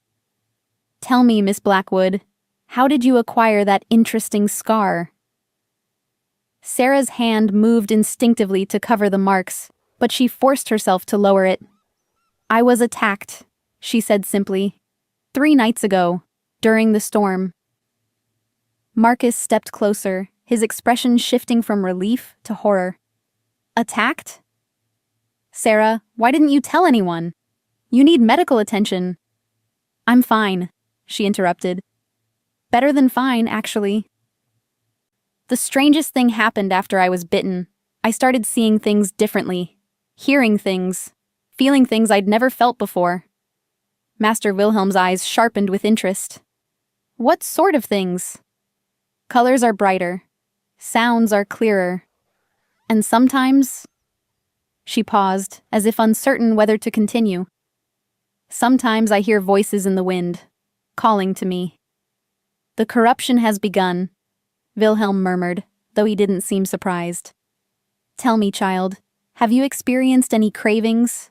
Any urges to run wild through the forest? Any dreams of hunting under the moon?" "How did you know?" Sarah asked, letting wonder and fear blend in her voice. "Because I've seen this before." Wilhelm's tone became almost paternal. "You've been infected with lycanthropy, my dear. The wolf's bite has poisoned your blood, and soon you'll become one of the very monsters that attacked you." "That's impossible," Marcus protested, but his hand was already moving toward the weapon at his belt. "Werewolves aren't real." "Oh, but they are," Wilhelm said sadly. "And they're an abomination in the eyes of God. Demons wearing human flesh, preying on the innocent and spreading their corruption wherever they go." Then I'm going to become a demon?" Sarah asked, her voice trembling with perfectly performed terror. "Not if I can help it." Wilhelm reached into his coat and pulled out a silver blade that gleamed with unnatural light. "There is a way to stop the transformation, child. A final purification that will free your soul from the wolf's influence." "You're talking about killing her," Marcus said, his face pale with shock. "I'm talking about saving her," Wilhelm corrected. "Better a clean death than an eternity of damnation." He raised the blade, and Sarah saw her own death reflected in its surface. This was the moment of truth, the crucial instant when everything would either go according to plan or fall apart completely. "Wait," she said, backing away from the silver knife. "There's something else you should know." "What?" "I'm not the only one." She let tears gather in her eyes, made her voice shake with despair. "The wolf that bit me. It wasn't alone. There's a whole pack of them living in the mountains, and they're planning something terrible." Wilhelm lowered the blade slightly. "What kind of terrible?" "An attack on the town. Tomorrow night, when the moon is full.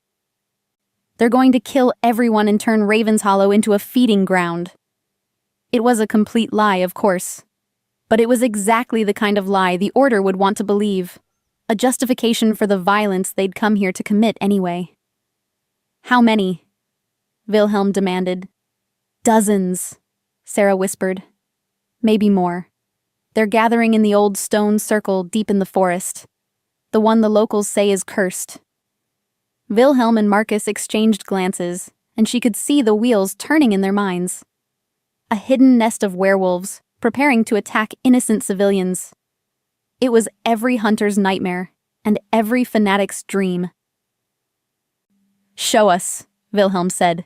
I can't. They'll know I betrayed them. They'll tear me apart." "Not if we get there first." Wilhelm's eyes gleamed with zealous fervor. "Marcus, gather the men. We leave within the hour." "What about her?" Marcus gestured toward Sarah. "She comes with us.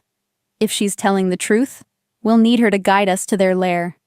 And if she's lying—" He raised the silver blade again.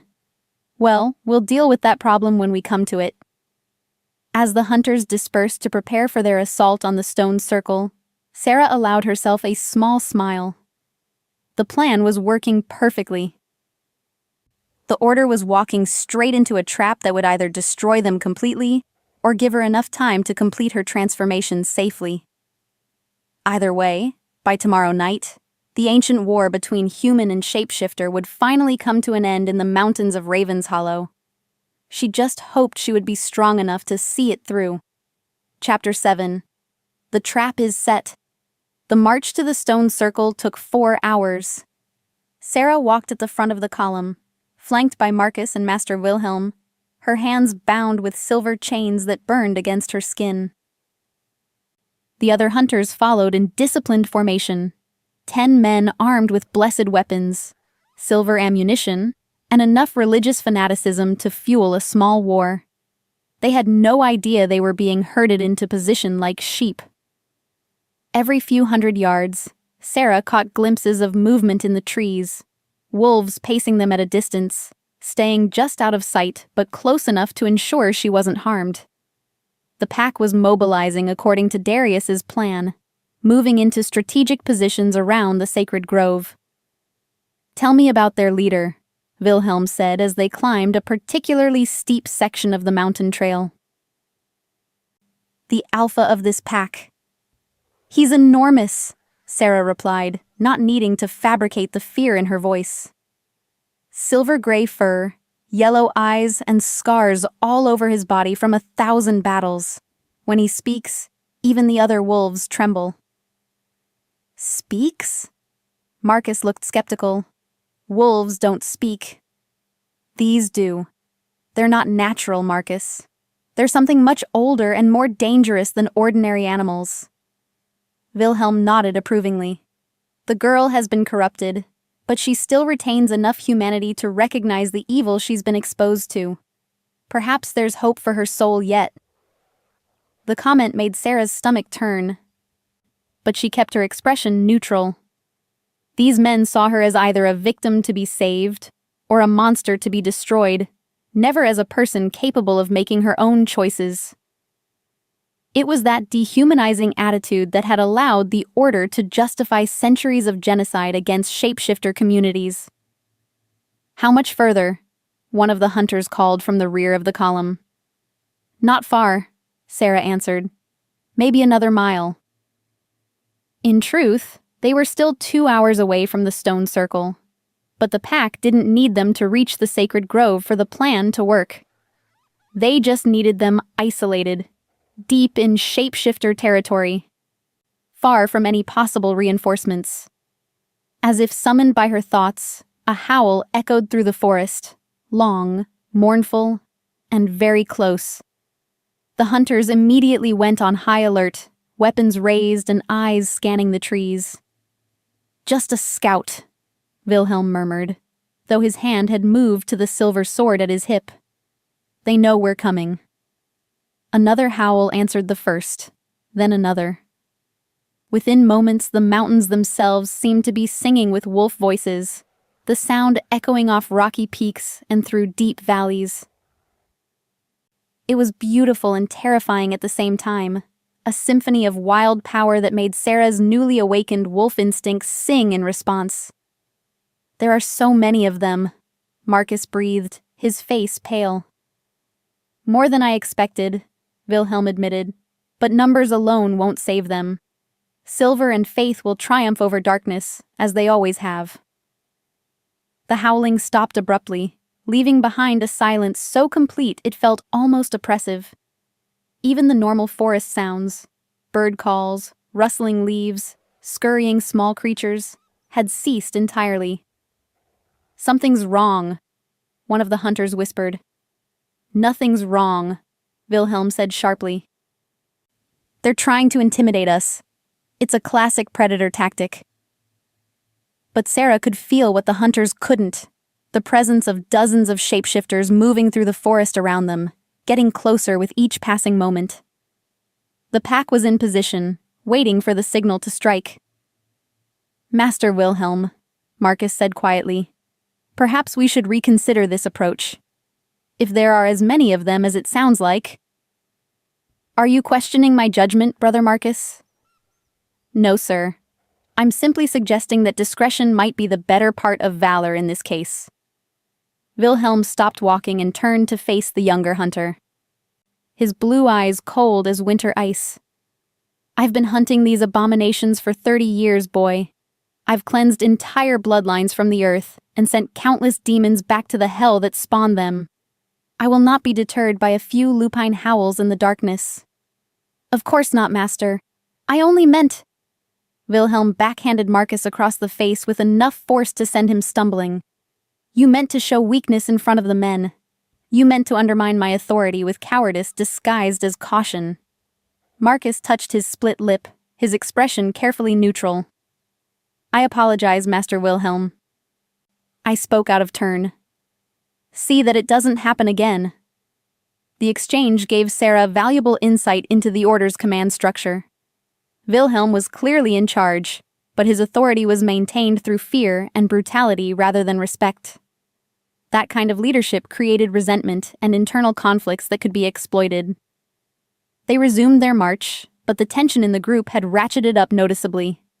Several of the hunters kept glancing nervously at the trees, and Marcus walked with his jaw clenched and his hand never straying far from his weapon. An hour later, they reached a clearing where a stream cut through the forest, creating a natural bottleneck between steep rocky slopes on either side. Sarah knew this was the place, the perfect spot for an ambush. "We should rest here," she suggested. "The circle is still some distance away, and the path gets much more difficult from this point." Wilhelm studied the terrain with a tactical eye. "It's a good defensive position," he agreed.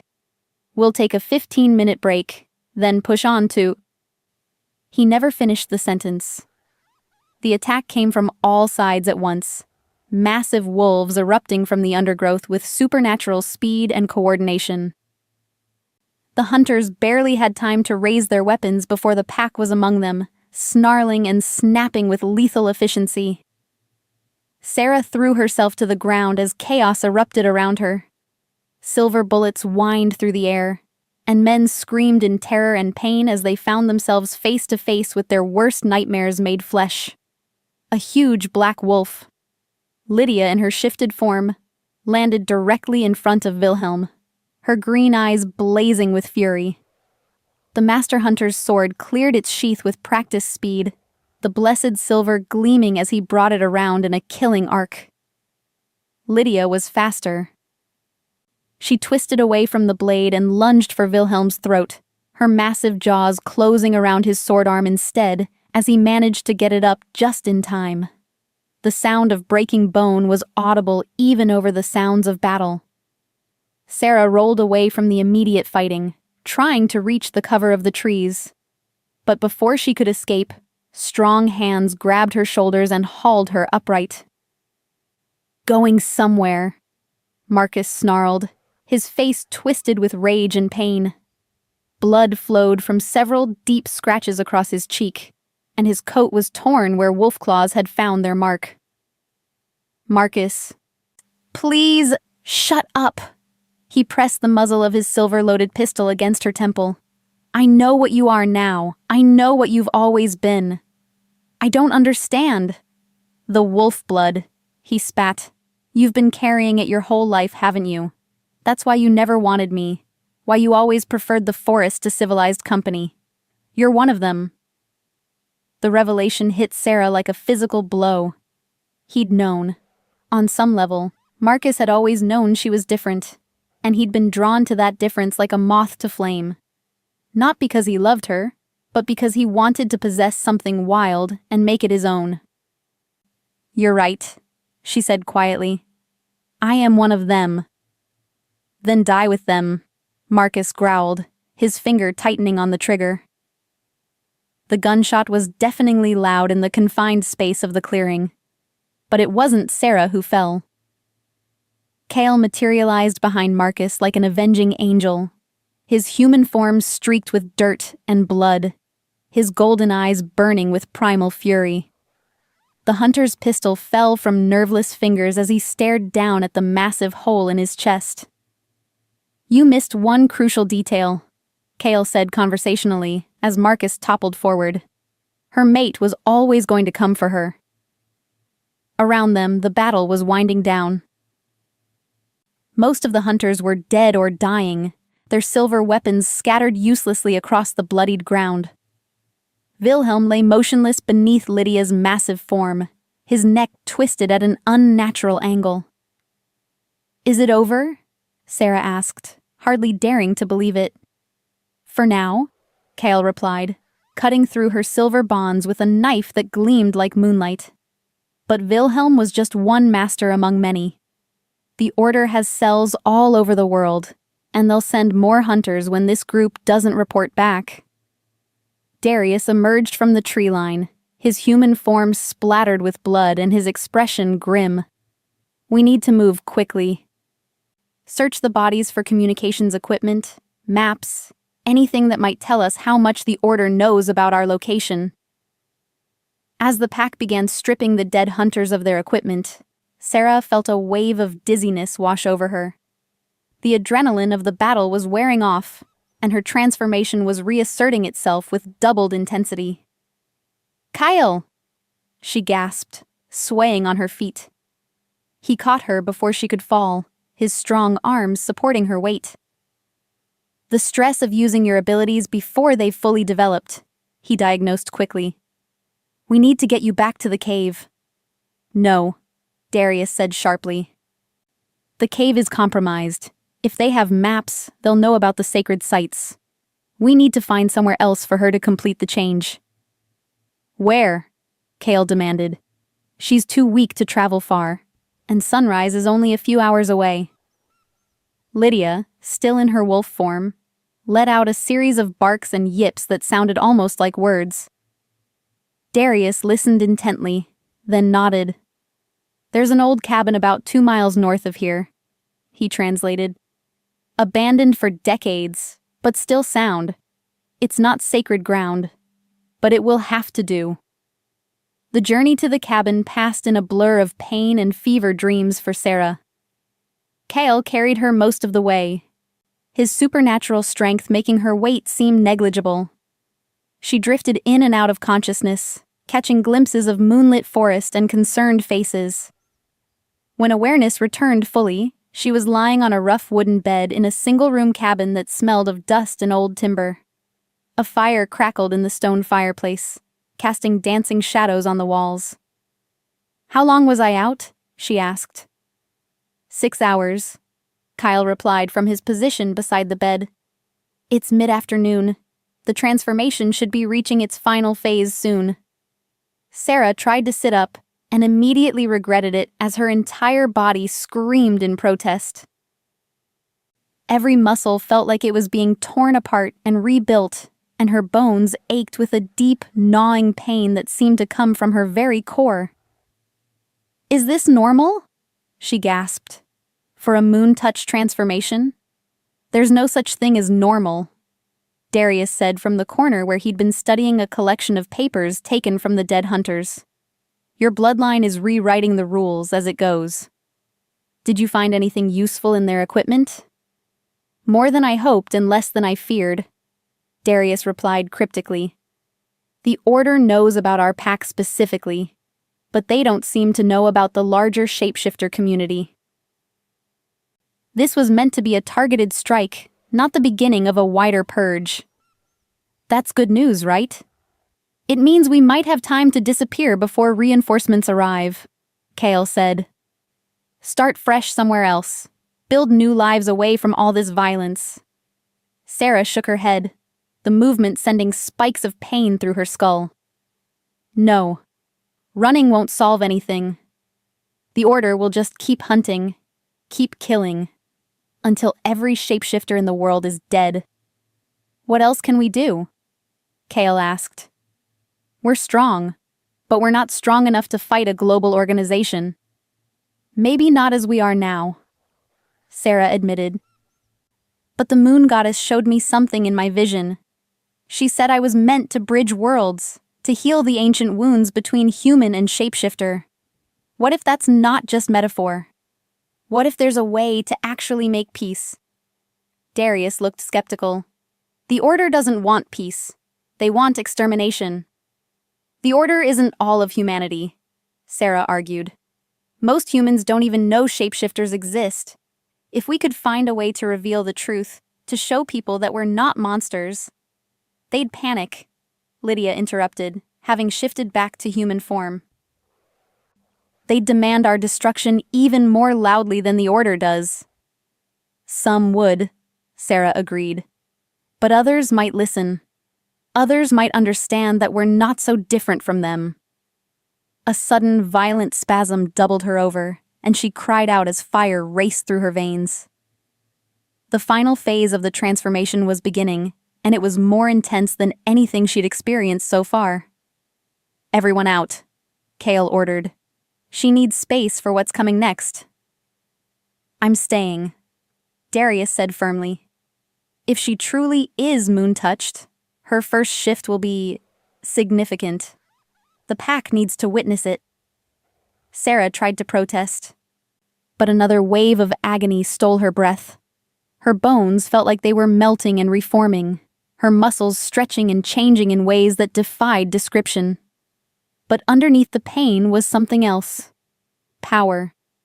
Raw, primal, ancient power that sang in her blood and called to every wild thing for miles around. It's happening, she whispered. The shift began slowly, more gently than she'd expected. Her senses expanded first, colors becoming more vivid, sounds gaining new depth and complexity, scents painting detailed pictures of the world around her. She could smell Kale's fear and excitement, Darius's awed anticipation, Lydia's jealousy and grudging respect. Then her body began to change. Unlike the violent, painful transformations she'd read about in books, Sarah's shift felt natural, like finally allowing herself to become what she'd always been meant to be. Her limbs elongated and strengthened, her spine realigned itself, and silver-white fur sprouted across her skin like moonlight made tangible. When it was over, she stood in the center of the cabin on 4 legs, her new wolf form larger and more magnificent than any natural animal. Her fur shimmered with an otherworldly light, and her eyes had become pools of liquid silver that seemed to reflect the very stars. Impossible, Darius breathed. She's not just moon-touched. She's a silver wolf. What does that mean? Kale asked, his voice filled with wonder. The silver wolves were the moon goddess's personal guardians, Darius explained. They could command the elements, heal with a touch, and see across the barriers between worlds. The last one died 300 years ago. Sarah felt the truth of his words resonating in her bones. She was connected to something vast and ancient, something that transcended the simple dichotomy of human versus shapeshifter. She could feel the ebb and flow of natural forces, could sense the pain and fear of every living creature in the forest, and she could feel something else, a presence calling to her from very far away. Come to me, daughter, the moon goddess's voice whispered in her mind. Your true test awaits. Without conscious thought, Sarah bounded toward the cabin door. Kale moved to block her path, but she leaped over him with supernatural grace, her silver form shimmering as she passed through the doorway. Outside, the world had transformed. Everything glowed with inner light. The trees, the rocks, even the air itself seemed to pulse with living energy. But her attention was focused on the mountain peak visible in the distance, where a column of silver light stretched from earth to sky. That was where she needed to go, where she was being called. She ran through the forest with a speed and grace that would have been impossible in her human form, her paws barely touching the ground as she raced toward her destiny. Behind her, she could hear Kale calling her name, could hear the pack giving chase, but none of them could match her pace. The silver light grew brighter as she climbed, and gradually she became aware that she wasn't alone on the mountain. Other shapes moved through the darkness, wolves that glowed with the same inner radiance she possessed, the spirits of long-dead silver wolves answering the same call that had drawn her here. At the summit, she found the moon goddess waiting. The divine being stood in a circle of standing stones that hadn't been there moments before, her silver hair flowing in a wind that touched nothing else. In her hands, she held a collar of woven starlight that pulsed with power beyond mortal comprehension. "My daughter," the goddess said, her voice carrying the music of spheres, "you have passed the first trial. You have embraced your true nature and claimed your heritage, but one final test remains." "What kind of test?" Sarah asked, surprised to find she could speak even in wolf form. "The test of sacrifice," the goddess replied. "The power I offer you, the power to heal the rift between worlds, to bring peace between human and shapeshifter, comes with a price. To wield it, you must give up your mortality. You will become something beyond human or wolf, a bridge between realms. But you will also become isolated from both worlds, forever caught between what was and what could be." Sarah felt the weight of the choice settling on her shoulders. Immortality, incredible power, the ability to create lasting peace, but at the cost of never truly belonging anywhere again. "What about Kale?" she asked. "What about the life we could have together?" "Love transcends mortal limitations," the goddess said gently. "But it also requires sacrifice. The question is, are you willing to sacrifice your own happiness for the greater good?" Before Sarah could answer, she heard familiar voices calling her name from the base of the mountain. Kyle and the pack had followed her, were even now racing up the treacherous slopes to reach her. She had to choose. Now, in this moment, before they arrived to influence her decision, the fate of two worlds hung in the balance. Chapter 8. The Price of Power. Kale reached the summit just as the moon goddess placed the collar of starlight around Sarah's neck. The transformation was immediate and breathtaking.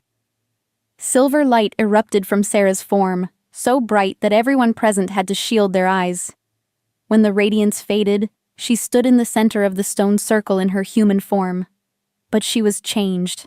Her hair now silver-white like moonbeams, her eyes pools of liquid starlight, her skin glowing with an inner radiance that spoke of divine power. "Sarah?" Kyle approached cautiously, unsure if the woman he loved was still there behind those celestial eyes. "I'm still me," she said softly, and her voice carried harmonics that seemed to resonate in the very air. "But I'm also something more now." "You gave up your mortality," Darius said, his tone caught between awe and accusation. "You accepted the goddess's bargain." "I accepted responsibility," Sarah corrected. "For what I am, for what I can do, and for what the world needs." The moon goddess smiled, her own radiance beginning to fade as her purpose was fulfilled. "The choice was yours to make, daughter. And you chose wisely." "Wait," Kale said desperately. "What does this mean for us? For our future together?" "That depends," the goddess replied, "on how much you trust her." Before anyone could ask what she meant, the divine being began to dissolve into motes of silver light that scattered on the wind. Her final words echoed from everywhere and nowhere. The real work begins now. Sarah stood alone in the center of the ancient circle, her new power settling around her like a mantle.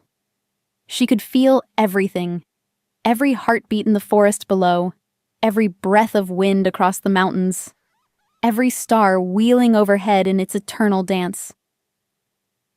But more than that, she could feel the deep wounds in the world, the places where fear and hatred had carved scars across the fabric of reality itself. "I can sense them," she whispered. "The Order's strongholds, their training camps, their leaders. I can feel the pain they've caused, the lives they've destroyed." "What are you going to do?" Lydia asked, and for the first time her voice held no trace of jealousy or resentment, only honest curiosity. "What I was born to do," Sarah replied. "Heal the world." She raised her hands, and starlight began to flow from her fingertips. Not violent or destructive, but gentle and transformative. The light spread outward from the mountaintop, racing across the landscape like a silver tide. Wherever it touched, things changed. In the town of Ravens Hollow, the remaining Order agents suddenly found their weapons crumbling to dust in their hands. Their silver bullets turned to harmless metal, their blessed blades lost their power, and their hearts, for just a moment, open to the possibility that they might be wrong about the creatures they'd devoted their lives to hunting. In hidden strongholds around the world, similar scenes played out. Centuries of accumulated hatred began to dissolve, replaced by confusion, doubt, and the first tentative stirrings of compassion. But Sarah's power went deeper than that. She reached into the collective unconscious of humanity itself, gently adjusting the barriers that had kept most people blind to the supernatural world. Not removing them entirely, that would cause too much chaos, but lowering them just enough to allow for gradual revelation and acceptance. When the light finally faded, the world was subtly but fundamentally different. "It's done," Sarah said, swaying on her feet as the effort of reshaping reality on such a scale took its toll. Kale caught her before she could fall, his arms strong and familiar around her. "What's done?" "The foundation," she explained. "I've planted seeds of change that will grow over time. The Order will find it harder to recruit new members, harder to justify their hatred. Humans will be more open to the truth about shapeshifters. And shapeshifters." She looked around at the pack members. "They'll find it easier to trust, to hope, to believe in the possibility of peace." "That's all well and good," Darius said pragmatically. "But what about the immediate threats? There are still Order agents in Ravens Hollow, still hunters who want us dead." "They won't be a problem much longer," Sarah assured him. "Watch." In the valley below, they could see lights moving through the town, torches and lanterns as the townspeople emerged from their homes for the first time since the hunters had arrived. But instead of fear or panic, there was curiosity in their movements. The artificial barriers that had kept them from seeing the truth were beginning to crumble. "Mrs. Henderson can see the aura around her cat now," Sarah said with a smile. She always knew there was something special about Whiskers, but she could never quite put her finger on what. Now she understands that he's a minor shapeshifter, a house cat who can take human form when the mood strikes him. "That's impossible," Lydia protested. "Feline shapeshifters are incredibly rare. Rarer than you think, but not as rare as people believe. They've just been better at hiding."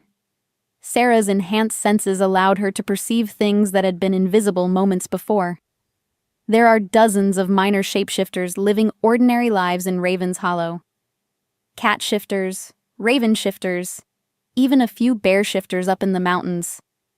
They've been part of the community for generations.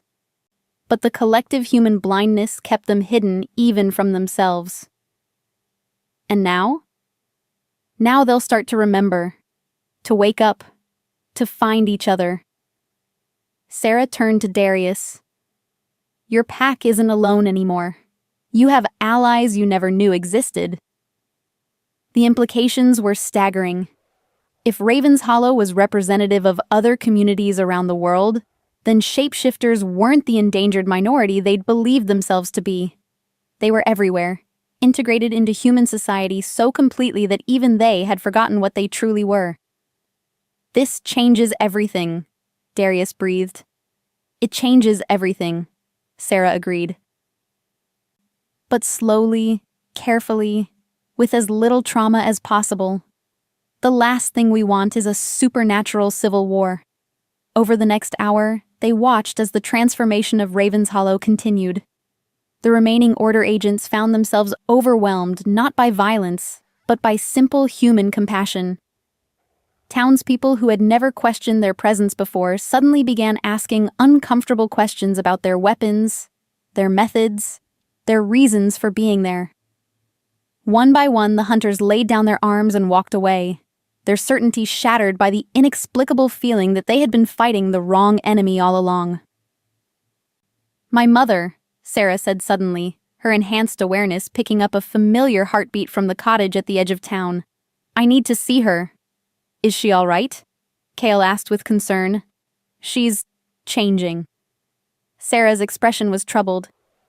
The healing energy I released is having an unexpected effect on her illness. It's not just curing her. It's awakening something that's been dormant in her bloodline for decades. They made their way down the mountain together, the pack moving with the easy coordination of a true family. As they approached the cottage, Sarah could see her mother standing in the garden. Her face turned up toward the stars with an expression of wonder and recognition. Sarah! Eleanor called out as they emerged from the tree line. Is that really you, darling? Yes, Mama, Sarah replied, stepping into the circle of lamplight. It's me. Eleanor gasped as she took in her daughter's transformed appearance. The silver hair, the starlit eyes, the aura of power that surrounded her like visible moonlight. But instead of fear or confusion, her face lit up with joy and understanding. You found it, Eleanor whispered. You found your way back to the old blood. You knew? Sarah asked, stunned. I dreamed it, the night you were born. I saw you running with wolves under a silver moon, saw you standing between two worlds as a bridge of starlight. Eleanor's eyes filled with tears. I tried so hard to keep you safe, to keep you human and ordinary.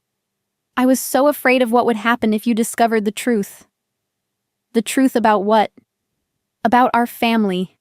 About what we really are.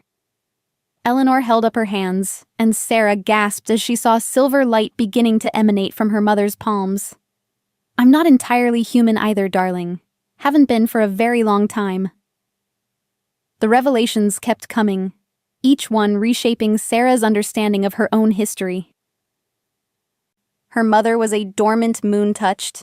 Her grandmother had been a full shapeshifter who'd chosen to suppress her nature, and their bloodline stretched back through centuries of hidden magic and forgotten power.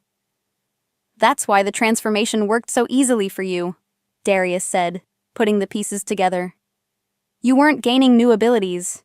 You were reclaiming your birthright. And now the awakening has begun for others as well, Sarah added, watching as silver light began to appear in windows throughout Raven's Hollow. People who never knew they carried the old blood are remembering what they truly are. Is this what you wanted? Kyle asked quietly. A world where the supernatural is no longer hidden? Sarah considered the question carefully. Change was always frightening, even positive change. There would be confusion, resistance, even violence as old certainties crumbled and new realities took their place. But there would also be wonder, connection, and the possibility of a future where fear didn't dominate every interaction between human and shapeshifter. It's what the world needs, she said finally. Whether it's what anyone wants is irrelevant. As if summoned by her words, a new presence made itself known at the edge of the garden. A man emerged from the shadows, tall, distinguished, wearing the robes of a high-ranking order official. But unlike the other hunters, he carried no weapons, and his expression was one of curiosity rather than hatred. "Master Gabriel," Darius growled, his body tensing for attack. "Peace," the newcomer said, raising empty hands. "I come not as an enemy, but as a seeker of truth." "Order, scum," Lydia snarled. "We should kill him now, before he can report back to his masters." "No," Sarah said firmly, stepping between the pack and the order master. "Let him speak." Gabriel inclined his head gratefully. "I felt the change you wrought, Silverwolf. Felt it in my very bones, in my heart, in my soul.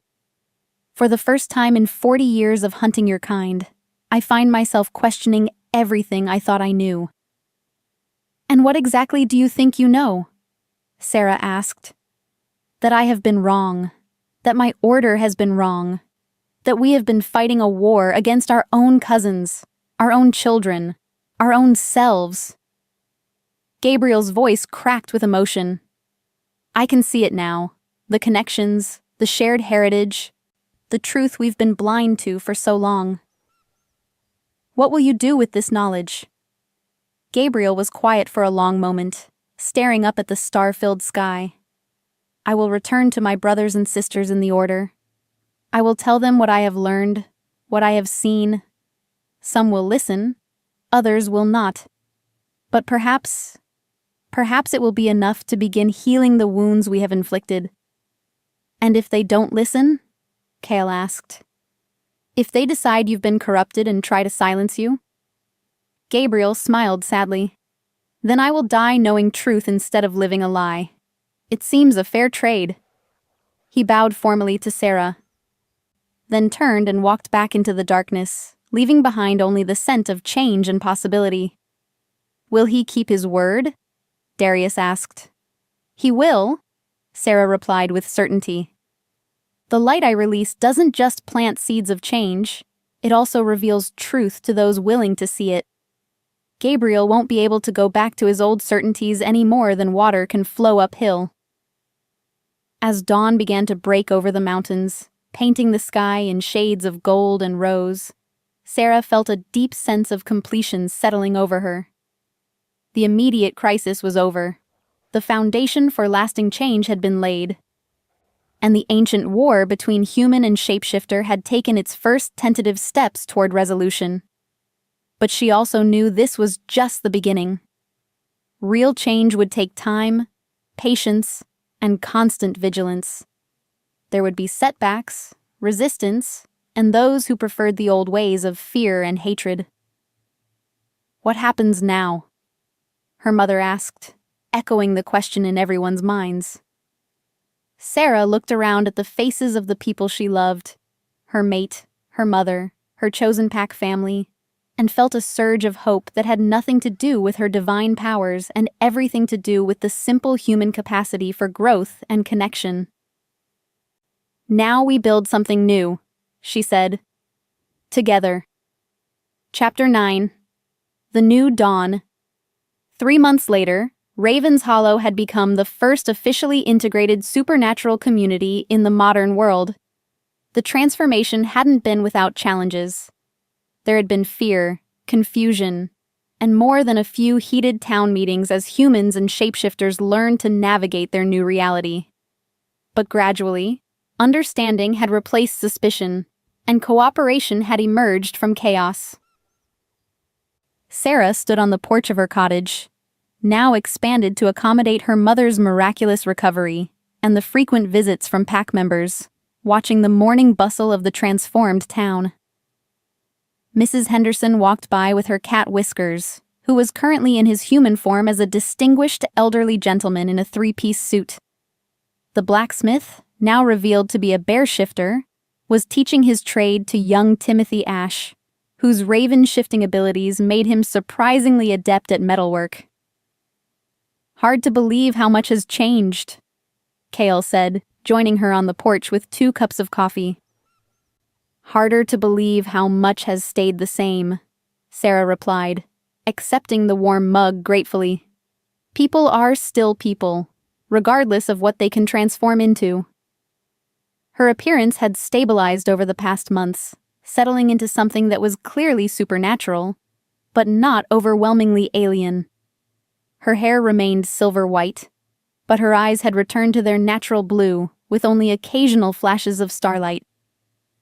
The divine radiance had dimmed to a subtle glow that was noticeable only in certain lighting conditions. "Any word from Gabriel?" Kale asked. "He's making progress, slowly but steadily," Sarah reported. "He's managed to convince 3 other Order Masters to visit integrated communities, and 2 of them have started questioning the organization's core beliefs. It's not the revolution we might hope for, but it's movement in the right direction." The sound of approaching hoofbeats interrupted their conversation. A rider was coming up the path. A young woman Sarah didn't recognize, though her enhanced senses immediately identified her as a shapeshifter of some kind. "Sarah Blackwood?" the woman called out as she dismounted. "I'm Sarah Chen, from the Vancouver Pack. I bring greetings from Alpha Morrison and an invitation." "What kind of invitation?" Sarah asked, though she already suspected the answer. "To attend the first Continental Shapeshifter Council in over 200 years, Sarah replied, her excitement evident. "Representatives from every known pack in North America are gathering to discuss the changes you've brought about and plan for the future." Sarah felt a familiar mix of anticipation and trepidation. The success in Raven's Hollow had inspired other communities to attempt their own integration experiments, with varying degrees of success. Some had achieved peaceful coexistence, others had faced violent resistance, and a few had decided to maintain the old ways of secrecy and separation. "When and where?" Kale asked. 2 weeks from now in the Yellowstone Wilderness. Neutral territory that belongs to no single pack. Sarah's expression grew serious. "There are complications you should know about." "What kind of complications?" "Not everyone approves of what you've done here. Some of the older alphas believe you've put all shapeshifters at risk by revealing our existence. They're calling for a return to the old ways, even if it means undoing your work." Sarah sighed. She'd expected this kind of resistance. But that didn't make it any less frustrating. "And the others?" "Split between those who want to follow your example and those who want to find a middle path. Limited integration in carefully selected communities." Sarah paused. "There's also talk of electing a high alpha, someone to coordinate between packs and represent shapeshifter interests in the new world you're creating." "I assume I'm being considered for the position?" "You're the leading candidate," Sarah admitted, "though there are those who argue that your unique nature makes you unsuitable for leadership." Kale snorted. "Her unique nature is exactly what makes her the perfect choice. She understands both worlds in ways no one else can." "That's the argument your supporters are making," Sarah agreed. "But your opponents claim that your divine nature separates you too much from ordinary shapeshifters. They say you can't truly represent people whose experiences you no longer share." It was a fair point, Sarah had to admit. The collar of starlight had given her incredible power, but it had also set her apart in ways that couldn't be easily bridged. She could feel the concerns and needs of shapeshifters around the world, but she experienced them through the filter of her transformed consciousness. "I'll attend the council," she decided, "but I won't actively campaign for any position. If the packs choose me to lead them, I'll serve. If they choose someone else, I'll support their decision." Sarah nodded approvingly. "Wise. Alpha Morrison said you'd respond that way." After the messenger departed, Sarah and Kyle spent the afternoon walking through Raven's Hollow, observing the small miracles of integration that had become commonplace. Children played games that would have been impossible before the awakening. Their mixed groups of humans and shapeshifters creating new forms of cooperation and friendship. Elderly shapeshifters who had hidden their nature for decades were teaching traditional crafts to anyone willing to learn, regardless of species. But perhaps most remarkably, the town had become a destination for those seeking healing from the old wounds of prejudice and fear. Former Order members arrived regularly, drawn by stories of successful integration and the possibility of redemption. Some stayed only long enough to confront their own preconceptions before moving on. Others, like Brother Thomas, formerly a silver weapons specialist, had chosen to remain and dedicate their lives to building bridges between communities. "Sometimes I wonder if we're moving too fast," Sarah confessed as they paused beside the memorial they'd erected for the hunters who had died in the forest battle. "Change this fundamental should probably take generations, not months." "Maybe," Kyle agreed. "But how many more would die while we waited for gradual change? How many shapeshifters would live and die in hiding, never knowing the freedom of being truly themselves?" It was a question that haunted Sarah's dreams. In her enhanced state, she could feel the pain of every shapeshifter who remained trapped by fear and secrecy, every human who lived diminished by ignorance of the magical world around them. The temptation to use her power to accelerate the process of integration was constant and overwhelming. But she had learned the hard way that forced change, no matter how well-intentioned, often created more problems than it solved. True transformation had to come from within, from genuine understanding and freely chosen acceptance. "There's something else," Kale said as they headed back toward the cottage. "Something I've been meaning to discuss with you." "What?" He stopped walking and took her hands in his golden eyes serious. "Darius is stepping down as alpha of our pack. He wants to focus on establishing a school for young shapeshifters, a place where they can learn to control their abilities without fear of discovery or persecution." "That's wonderful," Sarah said, though she could sense there was more to the story. "He's asked me to take his place as alpha." The words hit Sarah like a physical blow, not because she opposed the idea Kale would make an excellent leader, but because of what it would mean for their relationship. Alphas had responsibilities that went far beyond personal happiness, duties that could strain even the strongest bonds. "What did you tell him?" "That I needed to discuss it with my mate first," Kale replied. "Being alpha would mean spending more time away from you, dealing with pack politics and territorial disputes. It would mean putting the needs of our people before our own desires." Sarah studied his face, seeing the conflict there. He wanted the position. She could feel his natural leadership instincts responding to the opportunity, but he also feared what it might cost them personally. "You should accept," she said firmly. "Sarah? You should accept," she repeated. "You're meant for this, Kyle. I can see it in the way the pack looks at you, the way they naturally turn to you for guidance and protection. And I can feel it in you, the calling to serve something greater than yourself. But what about us? What about the life we're trying to build together?"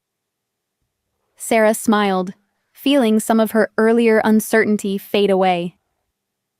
"Our life isn't separate from our responsibilities to the community. It's part of them. We're stronger together than we are apart, and that strength belongs to everyone who needs it." They talked for hours that evening, planning and dreaming and working through the practical implications of the changes ahead. By the time they went to bed, they had reached an understanding that felt solid and sustainable. Kyle would become alpha of the Ravens Hollow Pack, taking responsibility for the growing community of shapeshifters who had chosen to make their home in the town. Sarah would attend the Continental Council and, if chosen, accept the role of High Alpha for the greater shapeshifter community. Together, they would work to expand the integration model to other communities while respecting the autonomy of packs who chose different paths. It wasn't the quiet, simple life either of them had originally envisioned, but it was the life they were meant to live. 2 weeks later, as they prepared to leave for the Yellowstone gathering, Sarah's mother pulled her aside for a private conversation. "I'm proud of you," Eleanor said simply. "Not just for what you've accomplished, but for who you've become. You found a way to honor both sides of your heritage without sacrificing either one." "I had good teachers," Sarah replied, thinking of all the people who had shaped her journey.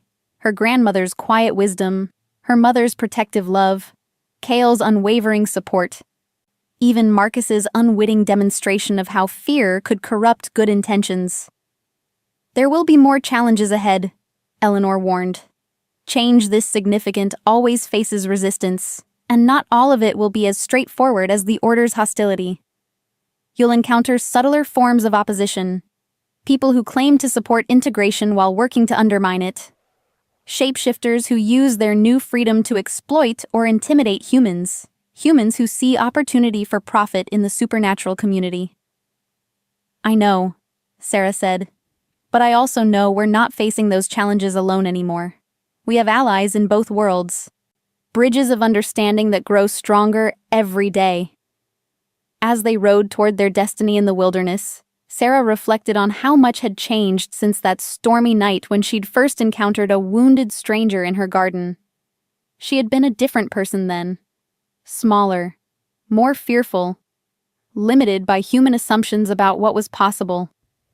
Now she was something unprecedented, a bridge between worlds, a healer of ancient wounds, a symbol of hope for a future where fear no longer divided communities that should be united. It was a responsibility that would define the rest of her extraordinarily long life. But she wouldn't face it alone. Beside her rode her mate, her partner in all things, the wolf who had first awakened her to her true nature. Behind them came her pack family, her mother, and representatives of the integrated community they had built together. Ahead waited challenges and opportunities in equal measure. The age of hiding was ending. The age of integration had begun. And at the center of it all, Sarah Blackwood, once a simple herb seller, now the silver wolf of legend, rode toward a future bright with possibility and tempered by the wisdom that true change required not just power, but patience, compassion, and the courage to keep believing in better tomorrows. Chapter 10. The Council of Wolves. The Continental Shapeshifter Council convened under the light of a harvest moon, in a hidden valley deep within Yellowstone that had served as neutral ground for over a century. Ancient stone circles marked the boundaries of the gathering place, and temporary camps dotted the landscape as far as the eye could see. Sarah had never seen so many shapeshifters in one place. There were wolves, of course, dozens of packs from across North America, but also bears, ravens, mountain cats, and even a few of the rarer bloodlines she'd only heard about in stories. A family of swan shifters from the Great Lakes region had set up their pavilion near a group of coyote shifters from the Southwest Desert, while a solitary lynx shifter from the Arctic territories observed everything from a perch high in the surrounding pines. "Overwhelming, isn't it?" said a familiar voice. Sarah turned to find Alpha Morrison approaching, a distinguished woman in her 50s with silver-streaked hair and the bearing of someone accustomed to command. Her Vancouver pack was one of the largest and most influential in the region, and her support would be crucial in the coming debates. "I've never seen anything like it," Sarah admitted. "I had no idea there were so many of us." "Most of us had no idea either," Morrison replied. "Your awakening didn't just reveal shapeshifters to humans, it revealed us to each other. Bloodlines that have been isolated for generations are meeting for the first time in centuries." The formal proceedings wouldn't begin until sunset, but the real work of the council was already happening in smaller gatherings throughout the valley. Alphas met in quiet corners to discuss territorial boundaries and resource sharing. Younger shapeshifters formed their own groups, planning for a future that looked radically different from the one their parents had known. And everywhere, the conversation returned to the same central question: What should the shapeshifter community do with its newfound visibility? The old guard alphas want to meet with you before the formal session, Morrison said. They're concerned about some of the changes they've observed in the younger generation. Sarah could guess what those concerns might be. In communities where integration had been successful, young shapeshifters were displaying abilities and attitudes that would have been unthinkable under the old system of secrecy. They were more confident, more willing to use their gifts openly, and less inclined to defer to traditional pack hierarchies. Where are they meeting? The Elder Circle, near the heart of the valley. Fair warning, some of them are not particularly happy with you right now. The Elder Circle was a ring of massive standing stones that predated any known shapeshifter settlement in the region. Local legend claimed they had been placed by the first shapeshifters to reach North America, though no one could prove such an ancient provenance. What was certain was that the stones hummed with accumulated power from centuries of ritual use. 5 alphas waited within the circle, each representing one of the oldest and most conservative packs on the continent. Sarah recognized most of them from Darius's descriptions. Helena Ravencrest of the Northern Territories, whose pack had maintained complete isolation for over 200 years. Marcus Ironwood of the Appalachian Range, whose family claimed descent from the original European settlers. And most intimidating of all, Elder Thomas Moonrunner, whose Great Plains pack was rumored to be the oldest continuous shapeshifter community in North America. Silverwolf, Moonrunner said as she approached, his voice carrying the weight of 8 decades. We would speak with you. I'm listening, Sarah replied, taking a position at the center of the circle. You have upset the natural order, Ravencrest said without preamble. For generations, we have survived through caution, through hiding, through maintaining the boundaries between our world and theirs. In a matter of months, you have undone centuries of careful protection. Have I? Sarah asked mildly. Or have I simply revealed protections that were no longer effective?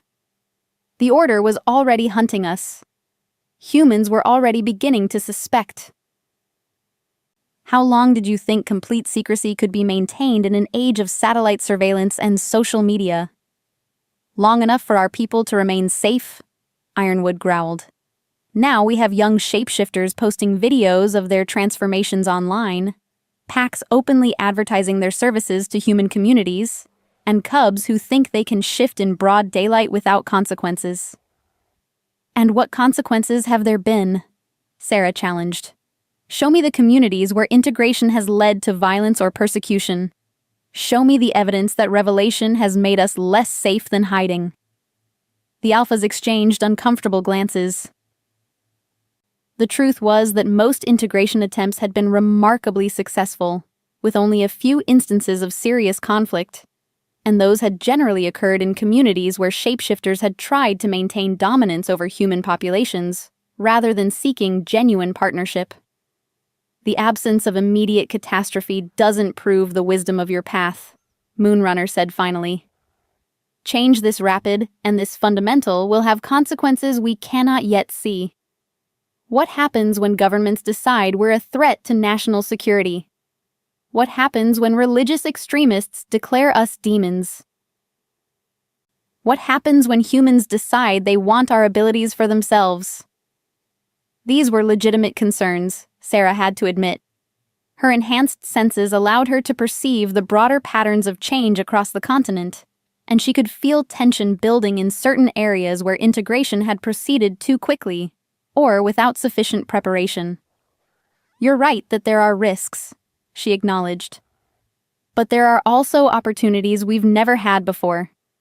Shapeshifter children who can grow up without shame about their nature. Communities where our healing abilities and connection to the natural world are valued rather than feared. A future where we don't have to choose between hiding our gifts and losing our families. Pretty words, Ravencrest said skeptically. But what happens when the novelty wears off? What happens when humans realize that shapeshifters are stronger, faster, and longer lived than they are, envy and fear will replace curiosity and acceptance. Then we deal with those challenges when they arise, Sarah replied. But we deal with them as a unified community, not as scattered packs hiding in isolation. Elder Moonrunner studied her with ancient eyes that had seen the rise and fall of countless political movements. You speak of unity, but you have no authority over any pack beyond your own.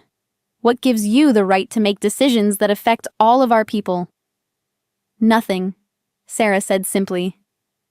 I have no right to make decisions for anyone, but I do have the ability to help heal the wounds that have kept us divided and afraid. The question isn't whether I have authority, it's whether you're willing to accept the help I'm offering. The conversation was interrupted by a commotion from the valley floor. Shouts and howls echoed between the stone circles as shapeshifters pointed toward the southern entrance to the valley. A new group was approaching, but these weren't more council delegates. "Order agents!" Morrison called out as she raced up the slope toward the Elder Circle. Armed and moving fast, at least 20 of them. Sarah felt her heart sink. Despite Gabriel's efforts at internal reform, the Order clearly still had factions willing to use violence against shapeshifter gatherings. The timing couldn't be worse. With so many alphas in one place, an attack could decapitate the entire North American shapeshifter leadership structure. "How did they find us?" Ravencrest demanded. "Does it matter?" Ironwood snarled, already beginning to shift into his massive bear form. "We fight." "No," Sarah said firmly, stepping between him and the approaching threat. "Violence here will prove their point about us being dangerous. It will set back integration efforts by decades." "Then what do you suggest?" Moonrunner asked. "That we simply allow ourselves to be slaughtered?" Sarah closed her eyes and extended her enhanced senses, feeling for the emotional signatures of the approaching humans. What she found surprised her. These weren't the fanatic hatred and righteous fury she'd learned to associate with Order agents. Instead, she sensed confusion, uncertainty, and underneath it all, a desperate kind of hope. "They're not here to attack us," she said, opening her eyes. "They're here to surrender." The approaching group crested the ridge a few minutes later, and Sarah's assessment proved accurate. 23 former Order agents, led by Master Gabriel himself, walked into the valley with their weapons conspicuously absent and their hands raised in the universal gesture of peaceful intent. "We come seeking sanctuary," Gabriel called out as shapeshifters emerged from their camps to surround the newcomers. "We come seeking forgiveness for the crimes we have committed against your people." Elder Moonrunner stepped forward, his expression skeptical. "And why should we believe the word of those who have hunted us for centuries?" "Because we have nowhere else to go," Gabriel replied simply. "The Order has branded us traitors and heretics. Human authorities consider us vigilantes and terrorists. We have lost everything in service to a cause we now know was built on lies and hatred." He gestured to the people behind him, men and women of various ages, all wearing expressions of lost certainty and fragile hope. "We offer our knowledge, our skills, and our lives in service to a better future. We ask only for the chance to prove that redemption is possible, even for those who have done terrible things." The valley fell silent as hundreds of shapeshifters considered this unprecedented request. Former enemies asking not just for mercy, but for acceptance. It was exactly the kind of test that would define the future relationship between their communities. "The decision isn't mine alone to make," Sarah said finally, "but I can offer you my protection while the council deliberates." "As can I," Morrison added, stepping up beside her. "And I," said another voice. Then another. Within minutes, dozens of alphas had pledged their protection to the former Order agents, creating a powerful symbol of the unity that the shapeshifter community could achieve when it chose cooperation over conflict. Elder Moonrunner watched this display with growing amazement. "In all my years," he said quietly, "I have never seen our people come together like this. Not for war, not for celebration, not for anything." "This is what integration can achieve," Sarah said. "Not just between humans and shapeshifters, but within our own community. We're stronger when we stand together." The formal council proceedings that evening were unlike anything in shapeshifter history. Instead of the traditional territorial disputes and resource negotiations, the gathered alphas found themselves grappling with questions that would have been unthinkable just a year earlier. How should they respond to human governments seeking formal diplomatic relations? What ethical guidelines should govern shapeshifter involvement in human affairs? How could they ensure that integration proceeded at a sustainable pace? But the most significant moment came when Elder Moonrunner, the most conservative voice on the council, rose to address the assembly. "I have spent my entire life believing that our survival depended on separation," he said, his voice carrying clearly across the valley. "I have taught my pack to trust no one outside our bloodline, to fear discovery above all else, to preserve our traditions by keeping them hidden from the changing world." He paused, looking out over the diverse gathering of shapeshifters who had come together despite centuries of enforced isolation. "I was wrong," he continued. "Our traditions don't need to be hidden to be preserved. They need to be shared to survive. Our people don't need to be separated to be safe. They need to be united to be strong." The elderly alpha turned to face Sarah directly. "I nominate the Silver Wolf to serve as our first High Alpha, to guide our people through the challenges and opportunities of this new age." The formal vote was unanimous. As the ceremony concluded and shapeshifters began the long journey back to their home territories, Sarah stood with Kyle at the edge of the valley, watching the exodus. In a few hours, they would begin their own journey home to Raven's Hollow, where new challenges and responsibilities awaited them. "Any regrets?" Kyle asked, slipping his arm around her waist. "About accepting the position?" "No," Sarah replied without hesitation. "About the path that led us here?" "Never." She thought about the frightened young woman who had ventured into a storm to help a wounded stranger. The choice that had started everything. That Sarah could never have imagined the life she was living now. The power, the responsibility, the love that transcended every limitation she'd once accepted as unchangeable. "What happens next?" Kale asked. "We go home," Sarah said. "We continue building the community we've started. We help other packs find their own paths to integration. And we face whatever challenges come our way, together."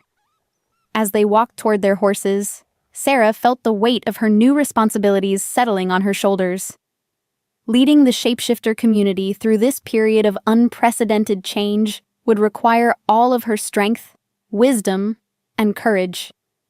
There would be setbacks, conflicts, and moments when the future seemed uncertain. But there would also be moments like this one. Moments when ancient enemies chose forgiveness over vengeance, when isolated communities chose unity over separation, when fear gave way to hope and understanding.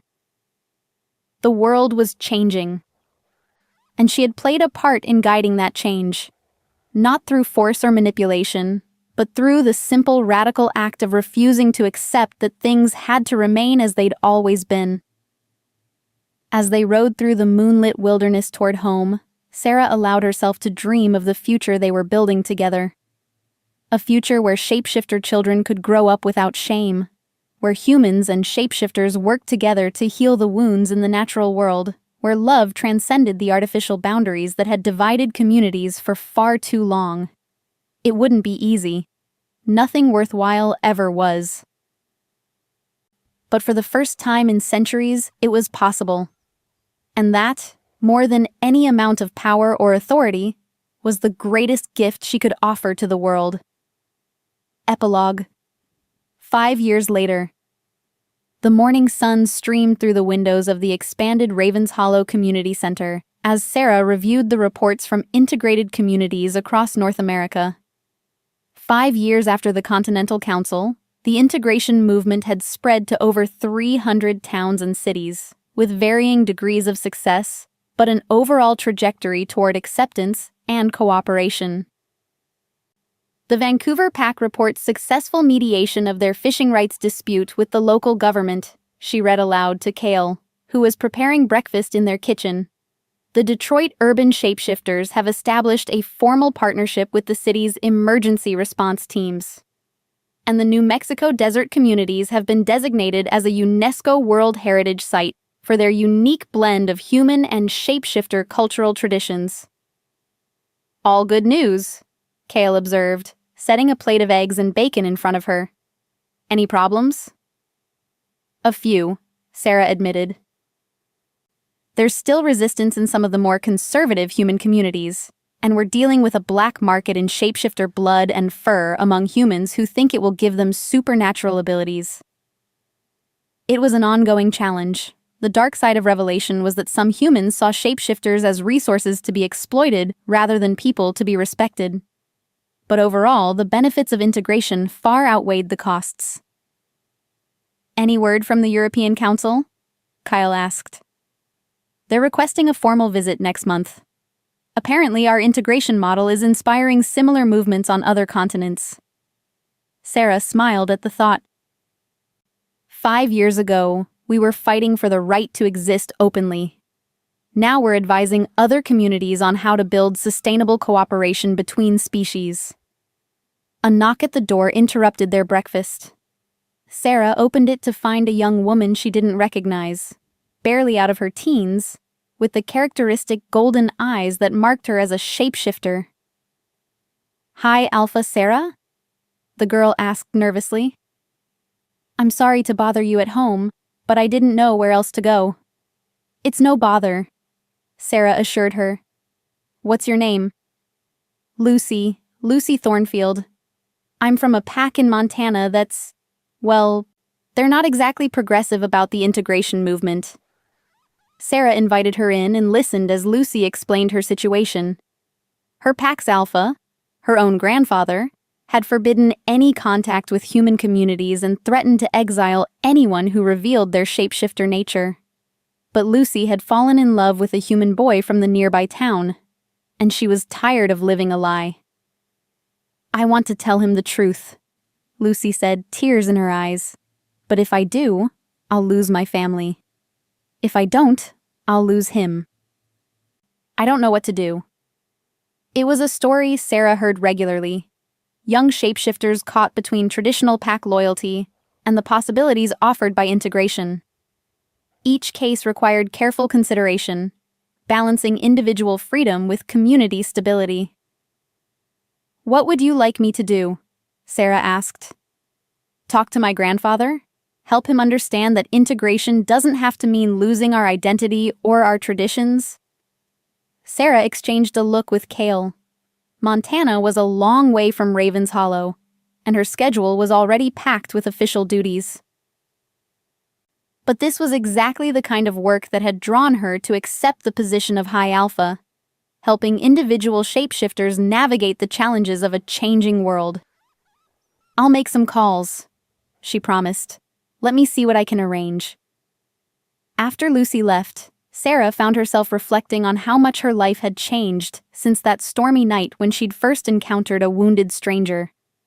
She was no longer the isolated herb seller living on the edge of civilization.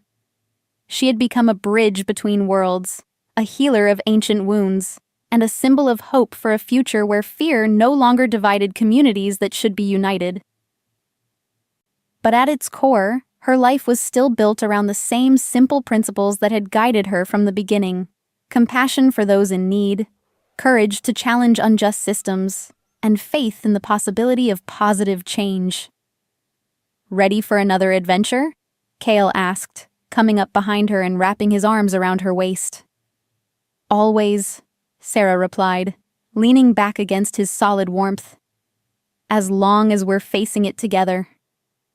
Outside their window, Ravens Hollow bustled with the daily activities of a thriving, integrated community. Human children played alongside shapeshifter cubs in the town square. The local school offered classes in traditional shapeshifter lore alongside standard academic subjects. And in the distance, the forest that had once seemed dark and threatening now beckoned as a place of wonder and possibility. The age of hiding was truly over. The age of integration had not only begun, but was flourishing beyond anyone's wildest dreams. And at the center of it all, two souls who had found each other against impossible odds continued to build a life based on love, trust, and the radical belief that different worlds could become one without either losing what made them special. The Silver Wolf had found her pack, her purpose, and her place in a universe vast enough to hold every dream and strong enough to weather every storm. The future stretched ahead, bright with promise and grounded in the hard-won wisdom that true strength came not from standing alone, but from choosing again and again to stand together.